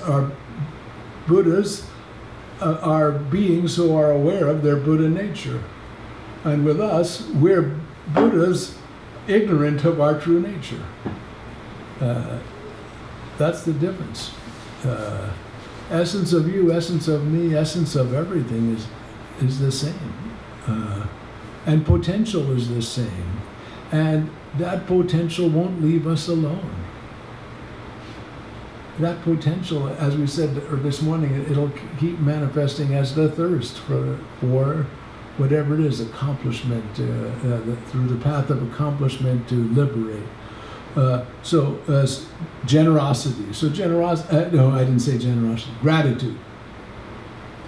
Gratitude, recognizing everything is there for the benefit of all. That's why it's here. Even though I certainly commiserate with the tremendous amount of human suffering and the variety and the horror of it. And so naturally, we want to be generous. So generosity comes next. We want to be as generous as we can to relieve suffering. The greatest generosity, loving kindness, and compassion. That doesn't mean you don't feed somebody first, because they may not be able to get your love if they're hungry. So generosity, now we're at 10, and here comes 11. To be in tune with the infinite. With the what? In tune with the infinite. Yeah, to be in tune with the infinite. So I'll go through them again in case you wanted to write them down. Strength, courage, kindness, compassion, tolerance, patience, forgiveness. Oh, and I left one out. That's why. Gratitude, generosity. Here comes 10. Integrity. Integrity. And then in tune with the infinite. So it's now an 11-point. It keeps getting more points. 11-point program. Going back to your question is, how do we have resilience? And so we should really now think about all the different strategies we can manifest to help us fulfill that path. So my favorite mantra, one of my favorite mantras is, this is how it is right now. I want you to recite that. This is how it is right now. Again, this is how it is right now. And I'm very happy if you write that down, because so often when I ask people what the mantra was, they don't remember. They have another similar version that I don't think is as clean. This is how it is right now. So you go, oh no, and then, oh, this is how it is right now. So that gives you the feeling that it's going to change. Okay, change. I know everything will change, but again, that's a condition. You know, I appreciate, and we want it to change. We wanted so much to change. We want hatred to change. We want racism to change. You know, misogyny to change. You know, gender inequality, income inequality, and then loving kindness toward this planet, which is our sustaining being, you know. So we wanted to change, but there's something about settling. Okay, here we are. This is how it is right now. Okay? That's one side. And then the other side is the comparison of disappointment and appreciation. So, a lousy circumstance would likely give us some form of disappointment. Oh no. So, I want you to feel disappointment. Well, go back to the breathing practice we did this morning. Breathe in toward the one. Breathe out toward the one. Get your breath in a nice balance.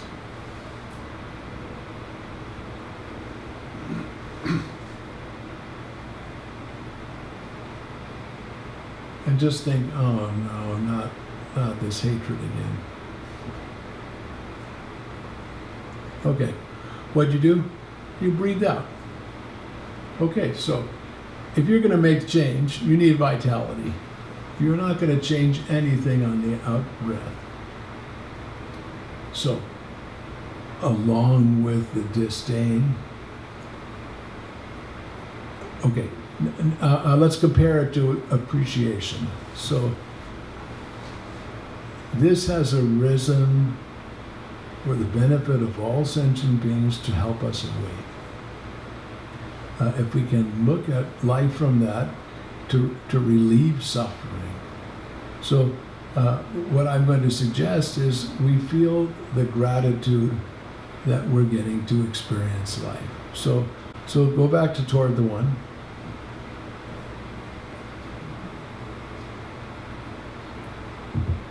And feel gratitude or appreciation.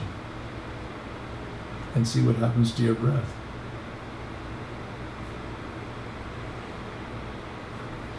You breathe in.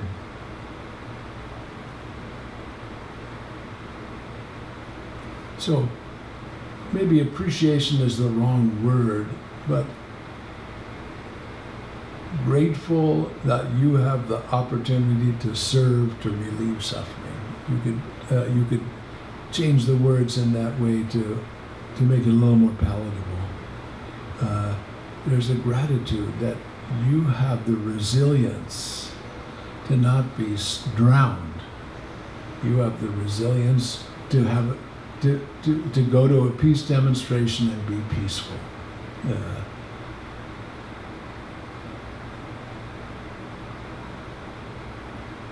Yeah.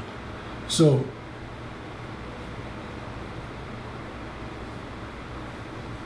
we need strength and we need insight.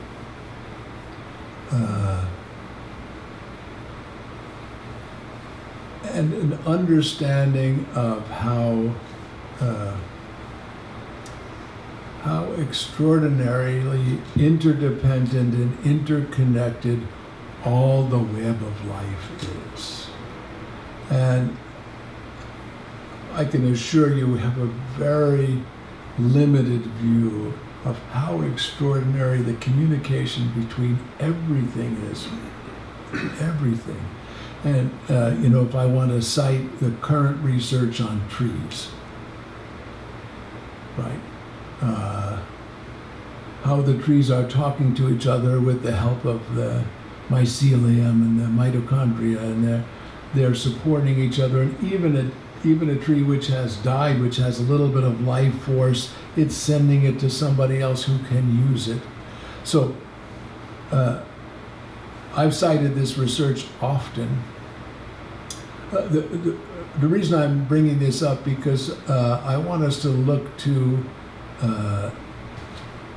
for us to have a living relationship with the planet that's serving us. Because if we have a living relationship with it, automatically it'll be symbiotic. We'll care for each other. And it's even hard to say each other because who's taking care of who? Mother Earth is taking care of us for sure. And no matter what we do to Mother Earth, even we make it uninhabitable for humanity, and this experiment of human beings disappears, Mother Earth will be fine. She's much more resilient. But that being said, we want to do our best to not destroy what we're destroying. So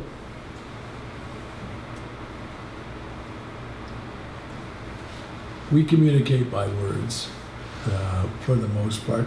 We're not as sensitive to really be aware of our, if you want to call them psychic abilities, or our hearing abilities that aren't based on speaking. We do know that body language is a phenomenal communicator, and the more wise we are, the more we're aware of it. So just to tell a few stories about my teacher, Samuel Lewis. So this is 1970. I had to go back to New York City to help take care of my father, who had a hip replacement surgery, probably a very early hip replacement surgery. Was successful. And so I went back to New York to be his nurse attendant, slept in the hospital room, probably like some of you have done with your parents. And while I was in New York, luckily, Murshid wrote me a letter. He said, "I've been invited to teach for 5 weeks on the East Coast. Would you be my attendant?" So, let's see. Maybe. And just to sweeten the story, I'd sent him, I went back to New York City and I led the dances at a reunion at Baba Ram Das's land. It's in the film Sunseed. I'd lived there the year before, and so there was a reunion weekend, and I'd led the dances, and someone gave me a photograph, like a brownie, remember brownie cameras? For some elderly people, you might. Yeah, a little picture of the dances. I mean, later you could see it on Sunseed, but Sunseed wasn't out that time. So I sent Murshid that picture, and he wrote back, says, "The picture you sent almost made me cry. I saw it long before you sent it." So, gives you a warm, fuzzy feeling that your teacher is so aware.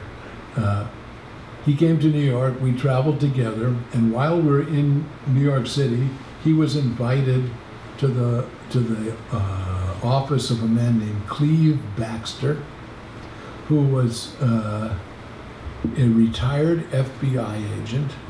And for the FBI, he was their expert on the lie detector machine, or a galvanic skin response, measured change of electrical potential.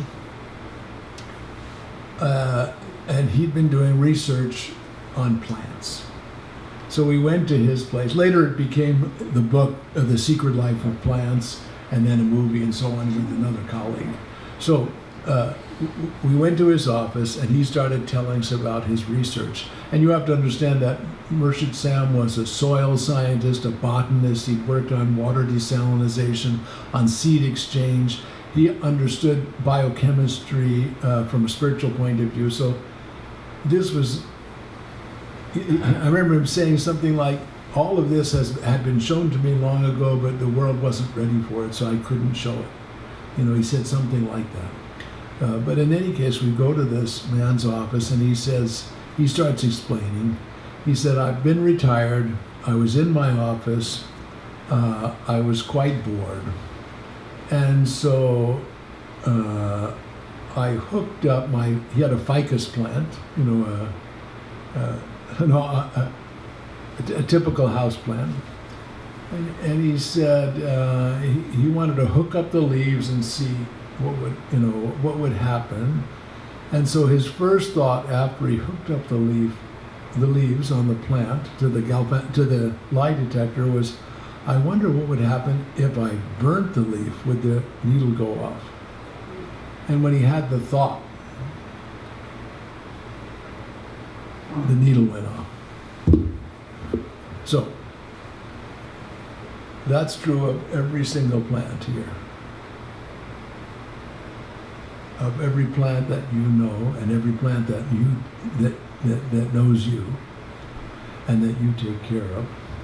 And the research went on. I'll just do a little bit more about the research. He said, being so moved by that event, they set up the plant with some sounds. So if the needle would go off, there'd be a sound. So then they could look back and see what happened in the environment that the plant was reacting to. So in other words, they could keep a more accurate account of what was going on.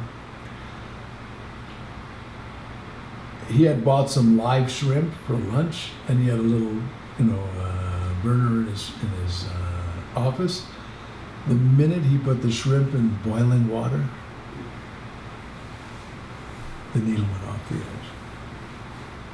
So, connected. Vegetarian? Huh? You became a vegetarian? I don't know about that. I don't know. I don't know if you heard the question. She asked if he became a vegetarian. So. Can eat plants? Yeah. Breatharian. Exactly, breatharian. The life forms are taking birth and dying all the time, but no matter. Let's not go there. This was by far the most impressive of all.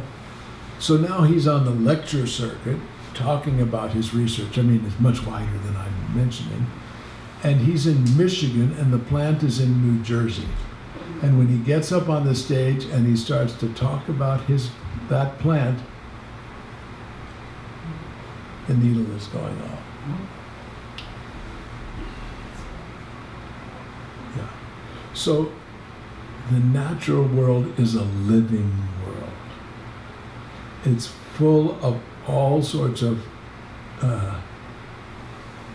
powerful capacities that we're unaware of. And those of you who work outside, who are gardeners, who grow vegetables, who grow trees, so I can say, whether it's true or not, I feel those trees, those plants talk to me. Okay, there's me talking to them, but they send me energy. I have one plant that I brought from Bali 25 years ago. It's a flowering plant called champaka, and I could be traveling in Europe, and the smell would come to me. When I needed some support. So the natural world is a living world, and we want to have a living relationship as we walk through. So if you're walking through and there's people, you'd probably say, hey, nice to see you, nice to see you, nice to see you. So now I want you to, when you're walking out, you go, oh, nice to see you, nice to see you. Oh, nice to see you. Talk to the plants. Let them talk to you. Have a living, support them. And as you support them, then naturally your actions will be to benefit their life. It'll be natural, as it should be. And certainly, whatever our science is today for ecology, I know it's going to be disproven for something better later. We've learned that in our generations. What we thought in 1960 is different than in 70 and in 80 and 90 and so on and so forth. It keeps improving and different understandings and so on, what we can do. But again, loving kindness and compassion. So how do you develop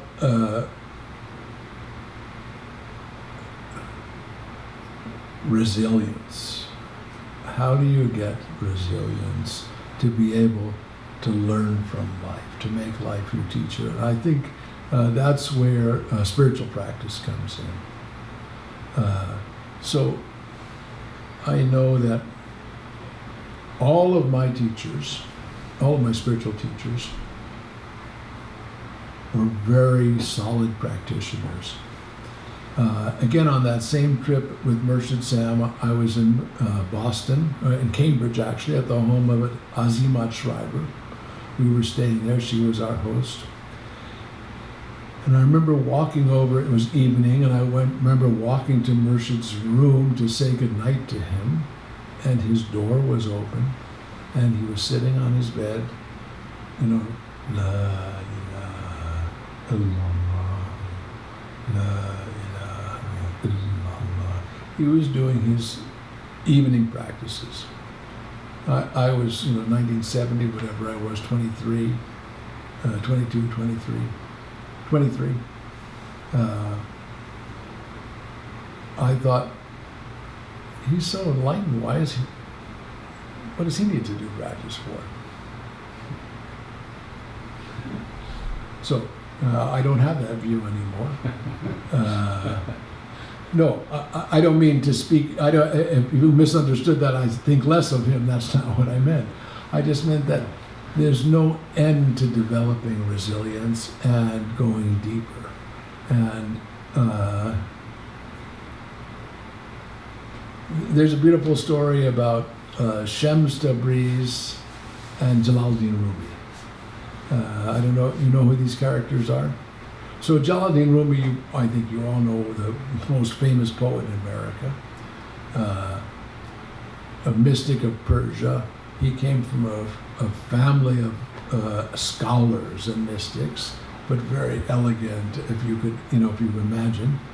And at a certain stage in his life, searching for a teacher, as the story goes, he was riding his horse, saddlebag of books, with a retinue of students behind him, and he came to the river or the stream, and there he met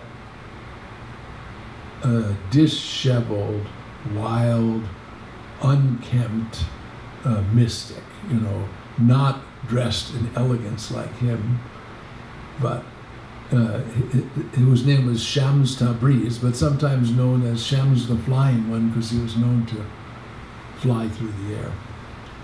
And Shams approached, there's many stories of their first meeting. This is one version. Shams grabs the saddlebag of books, throws them into the river. At that time, a book was a handwritten affair, something very precious. Jalaluddin says, "What are you doing?" And Shams says to Rumi, he says, Where we have to go, we won't be needing those. But if you want, I can make them manifest like this. So, Rumi, he catches, he starts to swoon. And now Shams wants to give him a test. And so he asks him, this is the reason I'm telling this story. He asks them, who was greater, Abu Yazid Bastami, a very great Sufi mystic, or Prophet Muhammad? And the story is that Abu Yazid Bastami had said, I drank the nectar and I'm in ecstasy. And Prophet Muhammad said, I'm still thirsty. I'm satisfied, I'm still thirsty. Who was greater? And so Jalaluddin Rumi says, in answer, he says, Abu Yazid's thirst was quenched so easily with just that one glass, but the Prophet had drunk the whole ocean and he was still thirsty. So that should give you a kind of sense of no end to practice. So just like our best athletes train, we want to establish a training for ourselves. If you don't have a teacher who can't help you, begin. I'm a firm believer that whatever guidance you need, the universe can't withhold it. It will always come to serve you. Or as the adage goes, when the student's ready, the teacher appears. it's proven true in my own life. So I am quite confident. Just start. So what does that mean? You have to look at your capacity. If you're a mom, it's different than if you go to work at 5 in the morning. It's different than if you have to be at work at 8, and so on and so forth. But without being an extreme practitioner, I can tell you for the last 52 years, I've done regular practice every day. Pretty much every day, except when I'm on an airplane or whatever,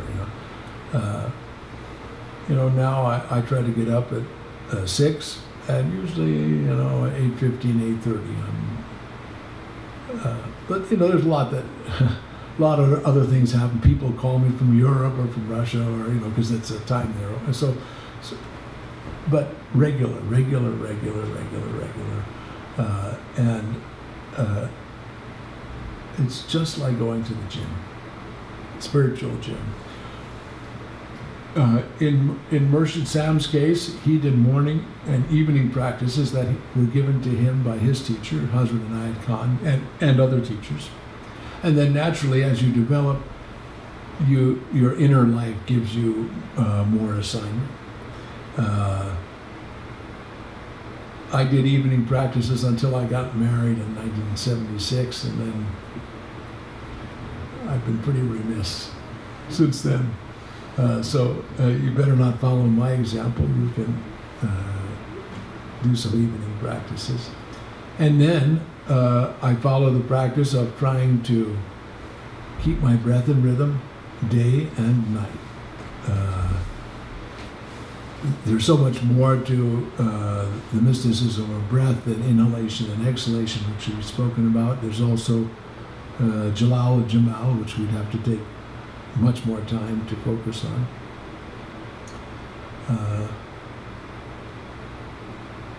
I try to meditate every day. And then I try to bring that attentiveness into everyday life. Most of you know that I started a New World religion. Maybe you didn't know. Called Relaxitarian. Because Mershid Sam, one of his mystical poems, he said, in the poem it says, "Sign at the gate of heaven, abandon tension, all ye who enter here." So, did you make it to the Congress of World Religions? Say it again? Did you take your new religion to the Congress? I did. They made me a featured speaker, and I was at the one in Salt Lake City, and I did, yeah. But, right away people misunderstood Relaxitarian because they thought it was lawn chairism, to sit around and do nothing, but that's not the case. It's more ease-atarian. So be at ease in whatever it is that you need to do. And the practice of the breath is what creates that. Is that the practice? Exactly. Thank you for saying that. The practice is what create. It doesn't create it. It gives you the resilience to be able to be at ease. In order to have ease, you need strength. It's another way to say it. You need to have resilience. To suffer to not suffer the blows of life, because. And does objectivity come in there? Can you be more impartial because of the reading? Oh, I believe so. Yes, I think so. Can you be more objective? I think so. See things for what they. If objective means to see things for what they are, rather than what you project them to be, or. And also be a step back from it. Yeah, perspective. Yeah. Right, so instead of feeling so self-centered, oh no, oh this is happening to me again,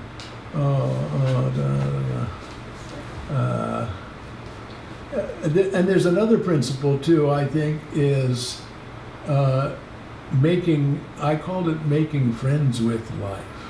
Yeah, making friends with life. So whatever is arising, it has come as your friend. So the principle is, if the demon appears, our tendency is to turn away from it and go the other way. Right, so now you change that tendency, now you make friends with the demon. You know, I'm so glad you've come. I know you've come here as my teacher. What can I learn from you? And when you make someone your friend, then they're not a demon anymore. Mm-hmm. And so fear goes away and so on. I mean, these are all metaphors. I don't want you to do something stupid. I call that inviting them to the guest house. Yeah, exactly. What is the guest table? The same thing, yeah. Shabda, in your list of things, you mentioned integrity. Integrity, she's saying in my list of, yeah, I mentioned integrity, yeah. Yeah, would you speak about that a little bit? What do you understand that to mean? And my specific question around that is, well, I'm exploring what I think that is. I'm not sure what that is, and I think maybe I have a tendency to, you know, I want to be careful about discerning, like I'll say it this way, the soul's integrity compared to egoic notion of what if I were just fine. Yeah. Would do. So,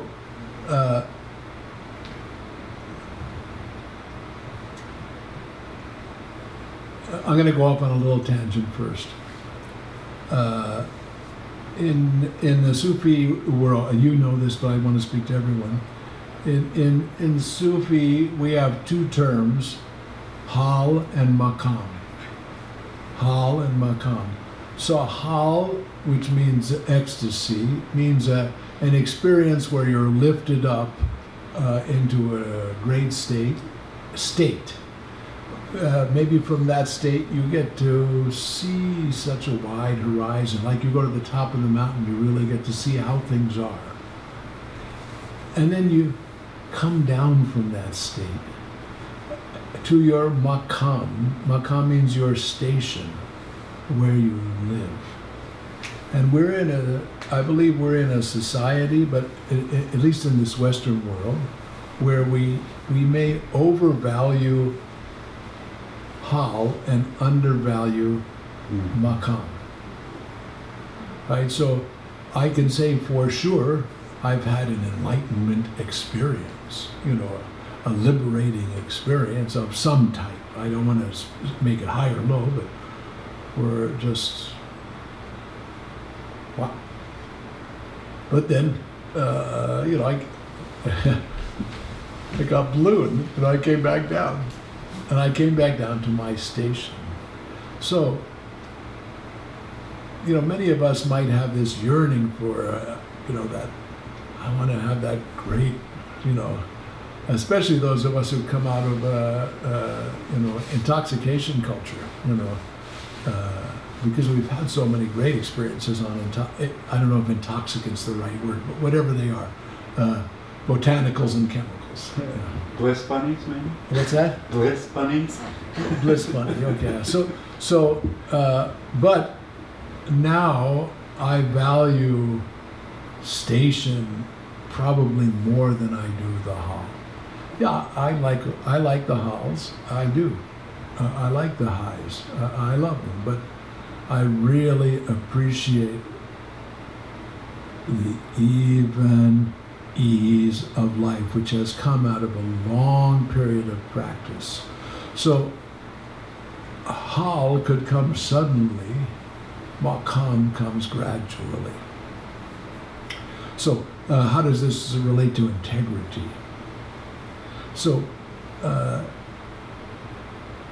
I think integrity implies acting in an appropriate way which is no longer selfish. Is that a good definition? I mean, you know, if my motivation, so like some of you, my motivation always mixed. Naturally, I have some modicum of altruism, of selfless motivation to be a vehicle of joy, a vehicle of kindness, of support for others, of friendliness, of helping children, of helping elderly, of being helpful, helping the plants, helping the trees, and so on and so forth. But I still have quite a sense of separate self. And so then, oftentimes, my motivation, not often, always, my motivation is mixed between selfless and selfish.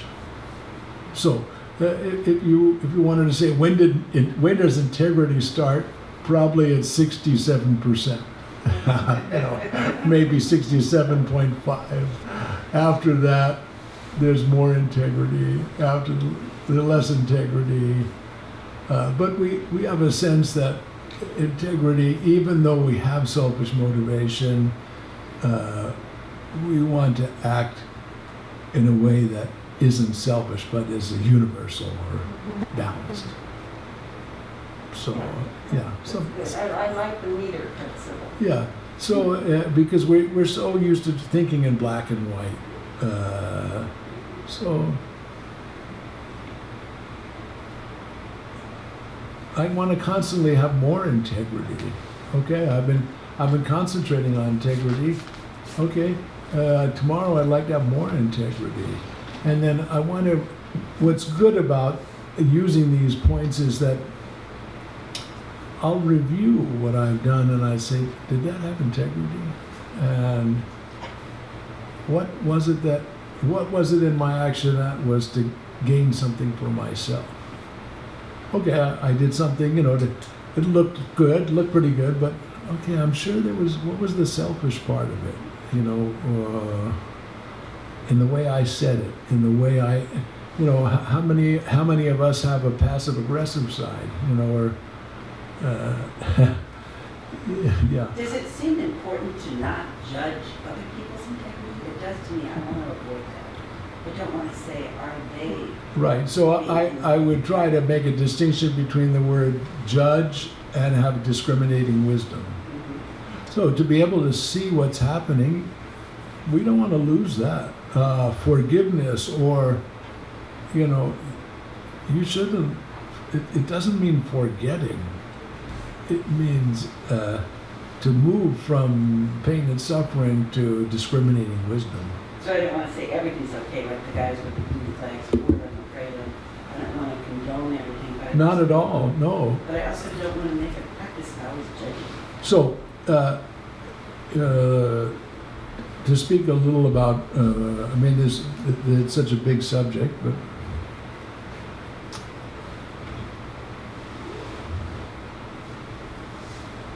our actions are based on our causes and conditions. Actions come out of causes and conditions.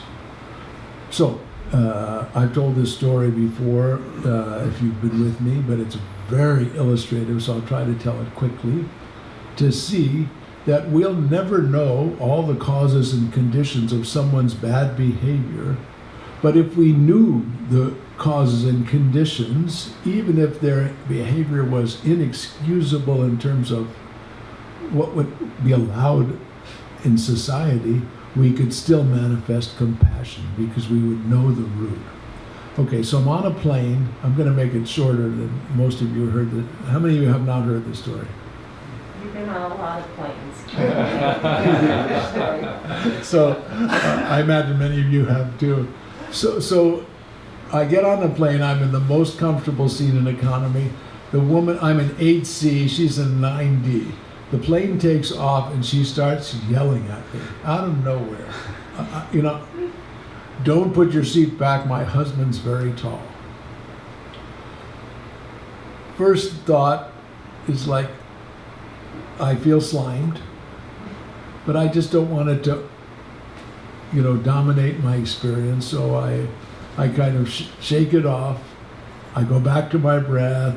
I take out my laptop because now I can work, and I negotiate. I think I put my seat back halfway. I had an inner dialogue like, "What do you mean? Don't put my seat back? I didn't make the rules. Leave me alone." I had all that kind of silly inner dialogue. But I go back to my work. As soon as I put my seat back halfway, she takes her left foot, so she's behind me over here, and puts her shoe on my face. On my face. This is not, I'm not making this up. Literally, so now, I would put my shoe in your face. I take the shoe off. I grab it, I move it off my face. I don't turn around because my guru has taught me that if you don't want the monkeys to disturb you, don't look at them. And that actually works with monkeys. So I just say, please don't do that. I take her foot down. Okay. So now the seatbelt sign goes off. Now I'm in 8C, the first seat. So the bathroom's right here. My husband, very tall, the one behind me, he gets up to go to the bathroom. Now I'm very curious. I'm curious when he comes out of the bathroom. Like, is he an NBA player or he comes out. He's very nice looking. He's clean. Has a nice appearance. He's my height. He's so embarrassed by her actions that he kind of purposely stumbles into, so he can lean down and talk to me, and he says, "I'm so sorry for my wife's behavior, but I want you to know that 2 of our family members were just murdered. And we're going back to help the family." So, it didn't take me 1 second to go from disdain, how could you, what kind of education do you have, to go to compassion, okay, that is not good behavior, but okay, because of the causes and conditions, I could be compassionate. So she comes, naturally, when before he sits down, she goes to the bathroom, just as you'd imagine. When she comes out, I stand up. Now it's me and the shoe lady looking at each other. And I start the sentence, "I'm so sorry to hear about the I get to the word trage. And this same person who stuck the shoe in my face is sobbing. She's sobbing with grief. And she and I bond.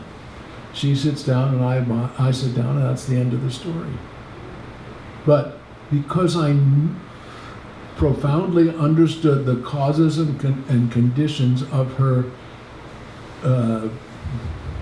bad behavior, I didn't condone her behavior, but I could feel compassion. So this is the case in forgiveness in general. Not condone, not accept in any way someone's behavior, but you could, if you understood everyone else's, and now I want you to do a much more difficult job, is look toward yourself. My own foolish behavior.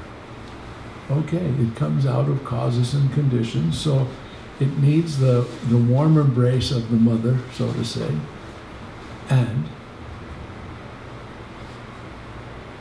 loving kindness and compassion, but then also some discipline to change your behavior.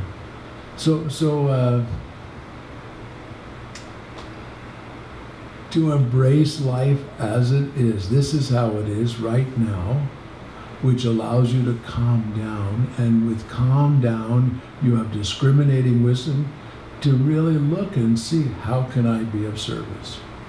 Let's see if there's any questions from our beloved family here. Looks like we have 46 people. I'm going to go to gallery view. If you have a question, you could chat it over to Rahima. I have a comment. Sort of question. There is one question here, and it's about integrity. Does integrity have to do with honesty, consistency, doing what you say you will do, meaning what you say? I like all of that. That was excellent. Yes, yes, yes, and yes.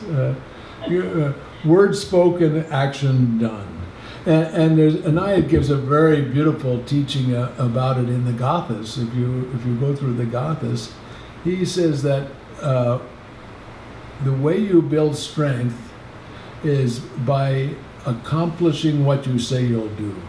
And he says it's not that it has to be something really important. He said if you said you'll sweep the floor, the moment you sweep the floor, you develop strength and gives you greater and greater capacity to accomplish more. So word spoken, action done. What were the four things again? That was beautiful. Take 1 second here.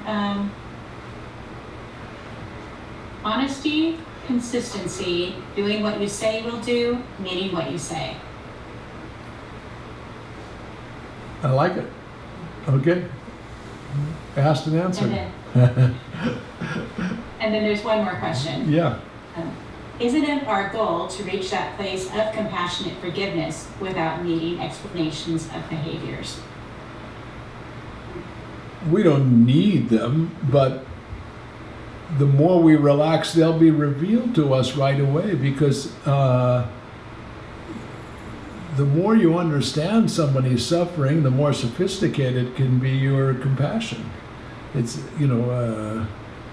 it's just like a doctor. Now they've seen they've seen so many situations again and again. They know the remedy for this situation, the remedy for that situation, and so on. So it's true that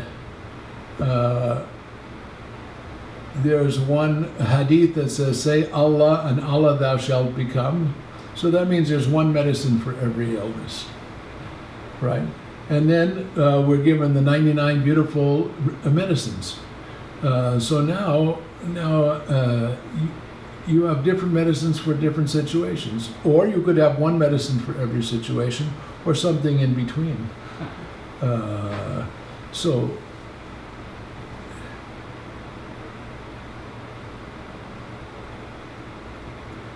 when you meet somebody, right away, the universe will, how do you say it? It's not your wisdom, but because you've polished the mirror of your being, then you become a vehicle of the essence to be a remedy, a more sophisticated remedy. And now that I said this, polished your being, so I want to just give the metaphor too, that of the rock tumbler. Most of you know that there's such a thing as you put rocks in a tumbler and you tumble them together and they come out like polished jewels. So there's no doubt that we can feel beat up by life, and the extent of suffering is maybe beyond comprehension. But still, I don't know any other way to face it than what I've told you. My parents are survivors of the Holocaust. How could human beings have behaved like that? And then that's going on today in so many other places in the world, still going on today.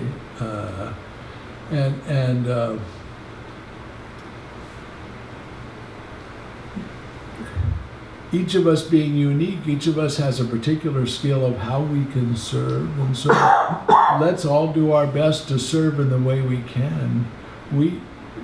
No one person can solve the world's problems. It's a group effort, and I think there's a lot of wisdom in think globally, act locally. I remember I had the privilege of performing with my Indian music guru for the Dalai Lama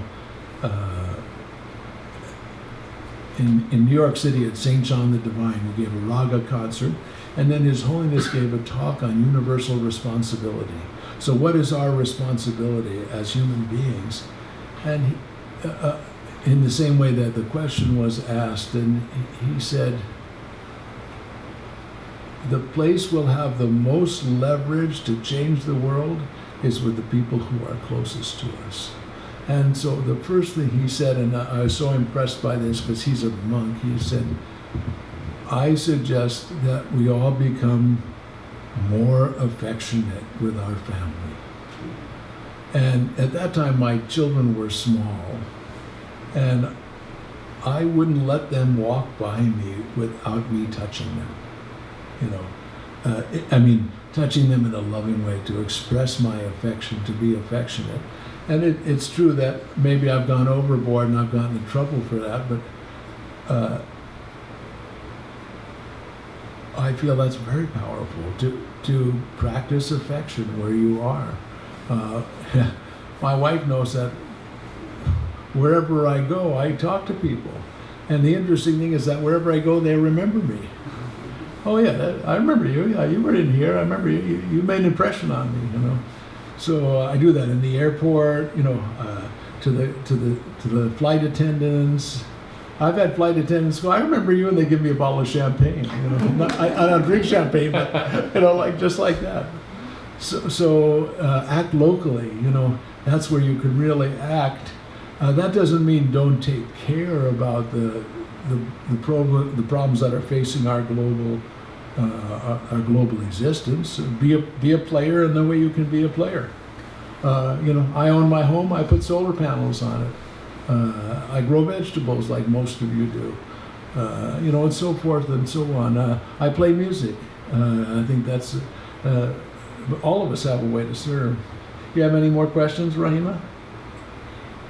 One of the common theme here is that what if the challenge is with your own child or with the Sangha, and he may be part of the cause and the conditioning? Yeah. Yes, and yes, and yes. And yeah.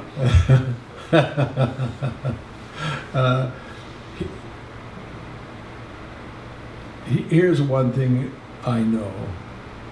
Do your best. And accept that.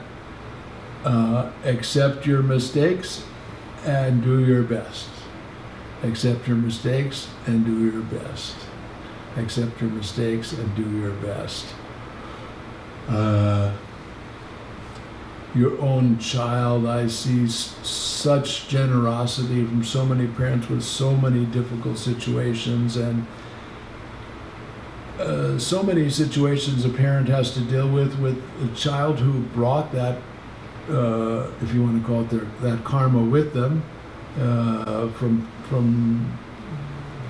previous, and had chosen these parents to go through that with them. And it's also the karma of you as the parent to have to deal with that situation. And then how depressing to see your own foolishness be inherited by your children. That's got to be very tough. But that is the case. That is the case. So, okay, this is how it is right now. Make friends with it and do your best. Make friends with it and do your best. Go to the gym, get more strength, try to do a little bit better the next time, make the same mistake, try to do better, improve yourself, do your best. That's the only formula I know. And I do believe, from my experience, if you apply yourself, you'll gradually develop. And I wouldn't excuse myself from any of the faults or difficulties you've expressed, but I feel so much buoyancy in my life that I feel happy. Even when difficult things, even when I screw up, when I've been attacked, when I attack others, when I act unskillfully, I do my best to make friends with it, be at ease, go forward, accept what it is, whatever is arising, and sometimes you get a penalty that shouldn't be yours, and sometimes you don't get penalized for what should be yours. And so there's every variety of it. It's a great question. That's something we all have to deal with. Okay, anything last? Shabda. No, thank you, Tom, Hamid, Ashanor, Salim, and Deborah for your questions. Thank you so much. It's so nice to be with you all. And it is 4:30, so we're going to sing here, May All Beings Be Well, and then I'll continue with my family here a little bit longer.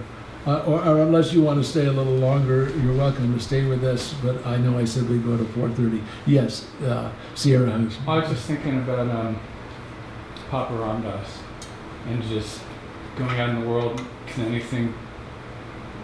anything test can anything shake my, not my commitment, but my faith? And I think of my stability and my awakened condition. Is there anything that can arise that would take me out of this bliss that I'm feeling, this awakened condition? And I know for myself, dealing with, whatever comes up, as long as I'm resisting whatever I'm resisting, it doesn't change, and it's more of a hell realm. And whenever I can go, okay, give up, and just, this is what it is right now, second I can do that, it moves, and it goes away and becomes something else, and it's all fine. It's like true confessions. And I'm getting better at doing that sometimes. I mean, so is everybody here. So are all of you. And so are all of you. How to be fearless in all that. How to be fearless. The best way to be fearless, there's nothing to lose. You don't own anything. The whole universe is yours. I remember someone coming to a retreat at my house, and they said, can I sit in this? This must be your chair. Can I sit here? I said, they're all my chair. Sit wherever you like. So either way, none of the it's. This is it. You're the owner of everything, or you own nothing. Same. It's the same. All and nothing. So I can tell you, quite frankly, I don't have any fear of death. I don't want to suffer on my way to death like you or whatever. I don't want to. I put in as many indicators to not, resuscitate me the wrong way or so on. But so what? Whatever's going to happen, I want to meet what's arising with this is how it is right now. I'm steady on that path. My experience tells me that this unfolding is forever. It's forever. It's endless. It has no end because it has no beginning. Endless and beginningless. And if we practice, we'll become more and more skillful. Life will become more and more of a joy to live, and we'll have more and more to do. We'll have more and more assignments. I see my Tibetan guru, who's in his 12th incarnation. It's phenomenal the amount he's able to accomplish in the way of service and training and sharing the message and so on. And I don't see him shying away from it. It's not like, oh, okay, I'm done with this. Too tiring. No, it's just the opposite. It's exhilarating. It's extraordinary. What a privilege. What a great privilege. Yeah. Here we go.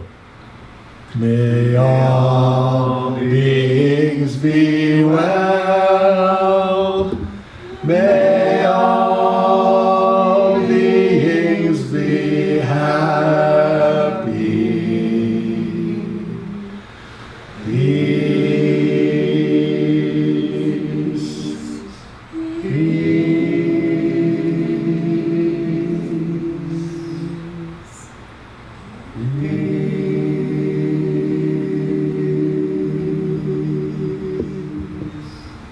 So, Rahima, why don't you unmute everybody? I'm going to just spin this. Let's see, no, you can spin that camera around so they can see folks here, and we can all say hello to each other for a minute, and then I'll sign off and I'll continue with the folks here. So, yeah, unmute everybody, and you can unmute and say hello, and so nice to be with you.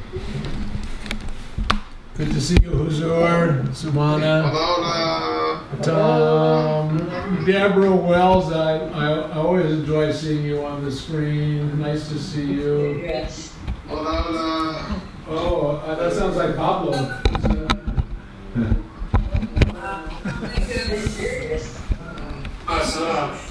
Hands for us. Okay, yeah, we will. Thank you so much. Yeah, sending you all lots of love. Yeah. Thank you for your Shabda. You're very welcome. Very welcome. My pleasure. Yeah, thank you. Thanks, Shabda. Okay, we're signing off. Lots of love to you. Bye, my friend. Thank you, Rahima. This is so pretty. Okay, we have signed off. Whatever. Well, This is how it is. this is how it This is. is how. I know you said write it down. I have nothing to write it down. It's okay. Is just about that, exactly about that. Okay, let's see if there's more questions, and then we can close with that. I just had a comment. Afia, which is the toast all in Swahili along the east coast of Africa, and it means to your health. But what it really means in the Arabic translation is ultimate forgiveness, where there's no Right, footprints left from in the sand. Afu. Yes, exactly. From Afia. Afia. May everything be dissolved, so there's no impression. Right, No. which says essentially the basis of integrity, the basis of health is forgiveness, ultimate total forgiveness. And it's a reminder for everybody, every time they go to toast each other, have a drink, whether it's alcohol or not, it's always Afia. Afia, I like that. So when we did the research for our book for Physicians of the Heart, Ya Afu, one of the 99 names, one of the roots of Ya Afu is the wind in the desert that takes the sand and covers so that there's no longer a footprint, so there's no longer an impression. You know, it's clean, the slate is clean. Yeah. Ya'afu. Ya'afia. Hearing Ya'afia. Yeah, go ahead, Catherine. I'm back to the integrity again. And so I loved everything that was said about that. And I also realized that there seems to be another component that I'm putting in that pot that maybe there's a better term for. But I'm thinking in relationship to the earth and how I live on the earth. And so in terms of practicalities, I recognize a great deal of selfishness in terms of how I behave, the amount I consume, the amount of, what I'm implicated in. Which there isn't to live in a society. That's how it is right now. And so in terms of, so I get, say what you mean what you say, be honest, take the action. But what is the one, how do you think in terms of moving beyond the familiar patterns that aren't healthy for the whole thing? So I'm realizing that's what I sort of associate with this integrity. And, in my dealings with an individual, I feel more comfortable in that than I don't feel in good integrity with the earth in my behavior as part of American culture. Which culture? American culture, California culture. Oh, don't include California. Come on. Are we trying? Are we part of America? We should speak California. Western. We're our own country. Come on. Maybe Marin, but Northern California. Northern California. We're part of California. No We're Cal. kind of Okay. red here. Okay. Yeah. What can So what do you do with that sort of thing? I do my best.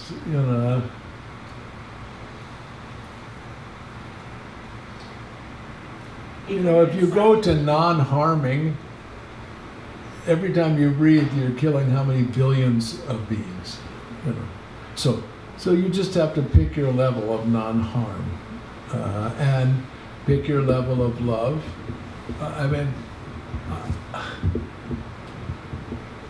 I remember Merchant saying something. He said he thought, vegetarian would be a way of the future, and he wasn't a vegetarian. And I'm not I don't want to say this speaking for it or against it or anything like that, because I really honor people who are vegetarian from a non-killing point of view and so on. But he wanted to be able to sit at anyone's table and accept their hospitality and enjoy their hospitality. Okay, so that was good. So to learn about the cultures of the world through the cuisine of the world, which any of you who watched what's his name? On Italy, Rick Stevens. No, it wasn't Rick Stevens. It was the actor. Just the other day I was on CNN. It was Anthony. No, it was after Anthony Bourdain. It's Stanley Tucci. He took us around Italy and the different cuisines. It was like, I want to go to Italy. Take a tour, we'll go. So, but this is what I remember Merchant saying, and I try not to repeat it because it would get him in trouble and then me in trouble. He said he thought it was much worse karma to think bad thoughts about another human being than to kill a cow.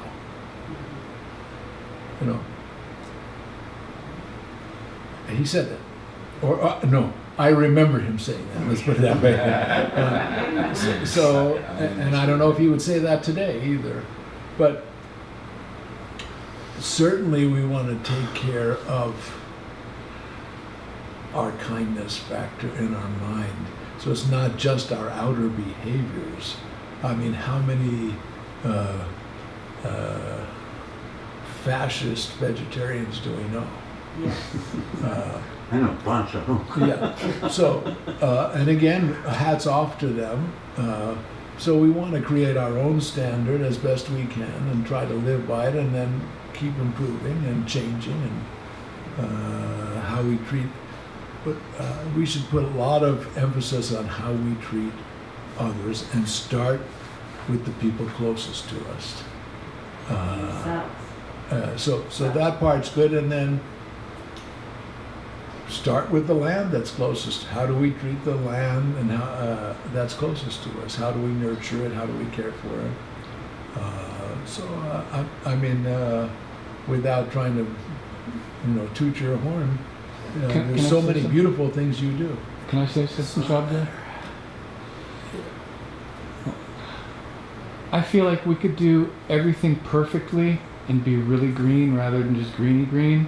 We could take care of the environment, we could take care of each other.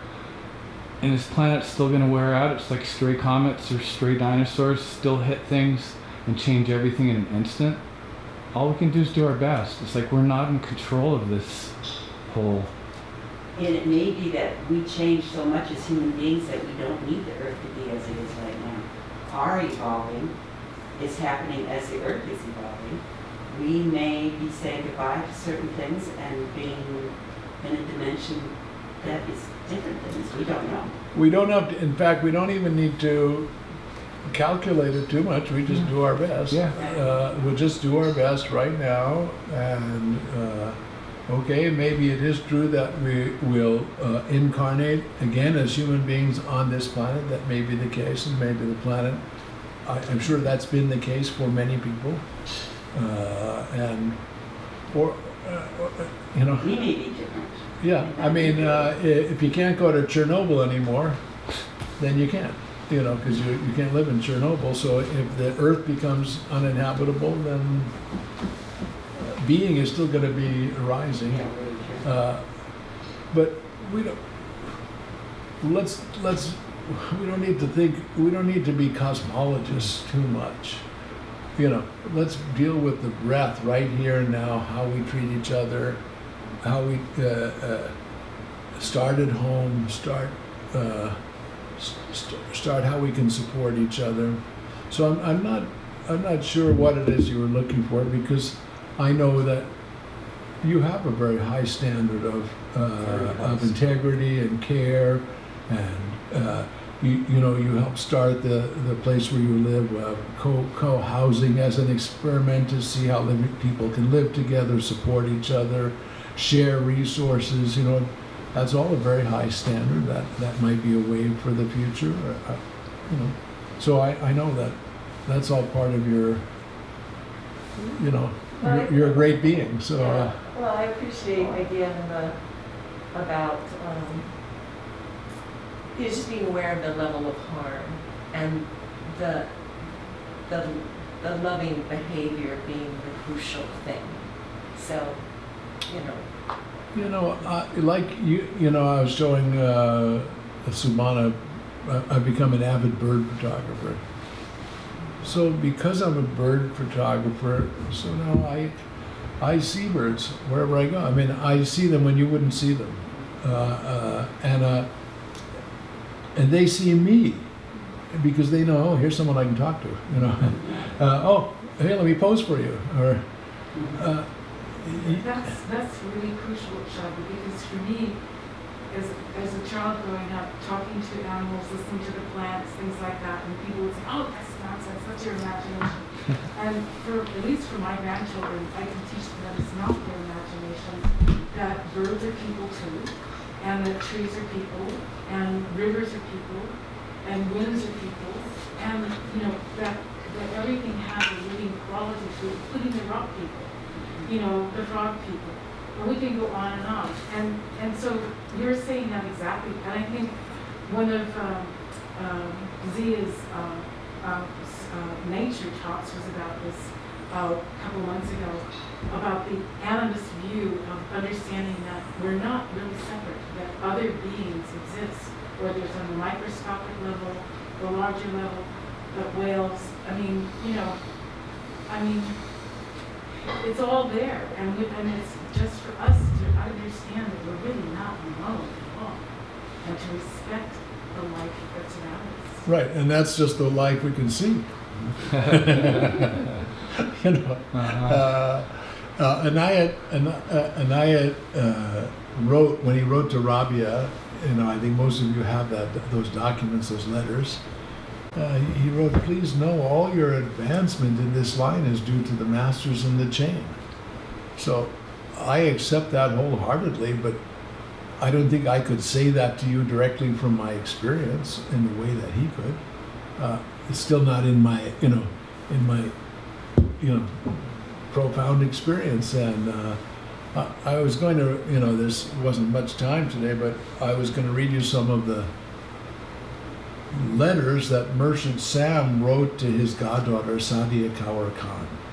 So if you want to find a resource of training from Merchant Sam, we have about, I think, close to 300 letters that he wrote to his goddaughter in Pakistan. Mm-hmm. And it was during a period before it was before 1965 or 66, when this last wave of people started showing up in his life. And so they're chock-a-block full of practice. And he's talking about his life in the, meeting the masters in the inner world and the instructions, and he's giving her practices. I mean, you could have so many practices to do that he gave. We could start a whole riyazat just from those letters. 300 letters over how long? I think it's a lot of letters. He was an extraordinary letter writer. And not only that, he wrote very long letters too. He said when he went to not the Parliament of World Religions, the one in Geneva, I forget what it's called. He said he went there, he says, I had the reputation of giving the shortest talks and writing the longest letters.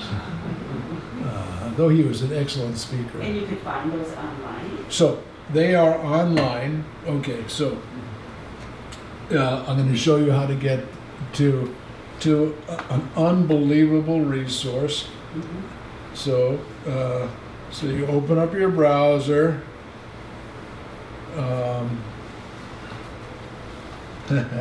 In fact, I had those letters ready and queued up for you. You know, let's see. My dear Khalifa, this is 1963. Assalamu alaikum. This is April 7th, 1963. So she's already a Khalifa, his Khalifa, for those of you who follow what that is. I have not heard from you directly for a long time, and the next time is that you have been unwell. It is not enough to wish you health, but to try to see what is the cause of the trouble and do something about it. I have been over busy myself as things are now. I do not know how I can get out of the responsibilities which a wise providence has placed on my shoulder. And though my health has been good, there is no such thing as a real holiday. I was going into the redwood country for a few days, though even that is to deal with some problems of others. Now I do remember exactly what I've written in regard to the practices to maintain health. Disease may be caused by a number of factors. For instance, if one does not know, one may try at your different prayer intervals only each. Allahu Akbar, or Ya Shafi inhalation, Ya Kafi exhalation, or Ishkallah inhalation, Mabud Lillah exhalation. It goes on and on. These are just a few extracted letters.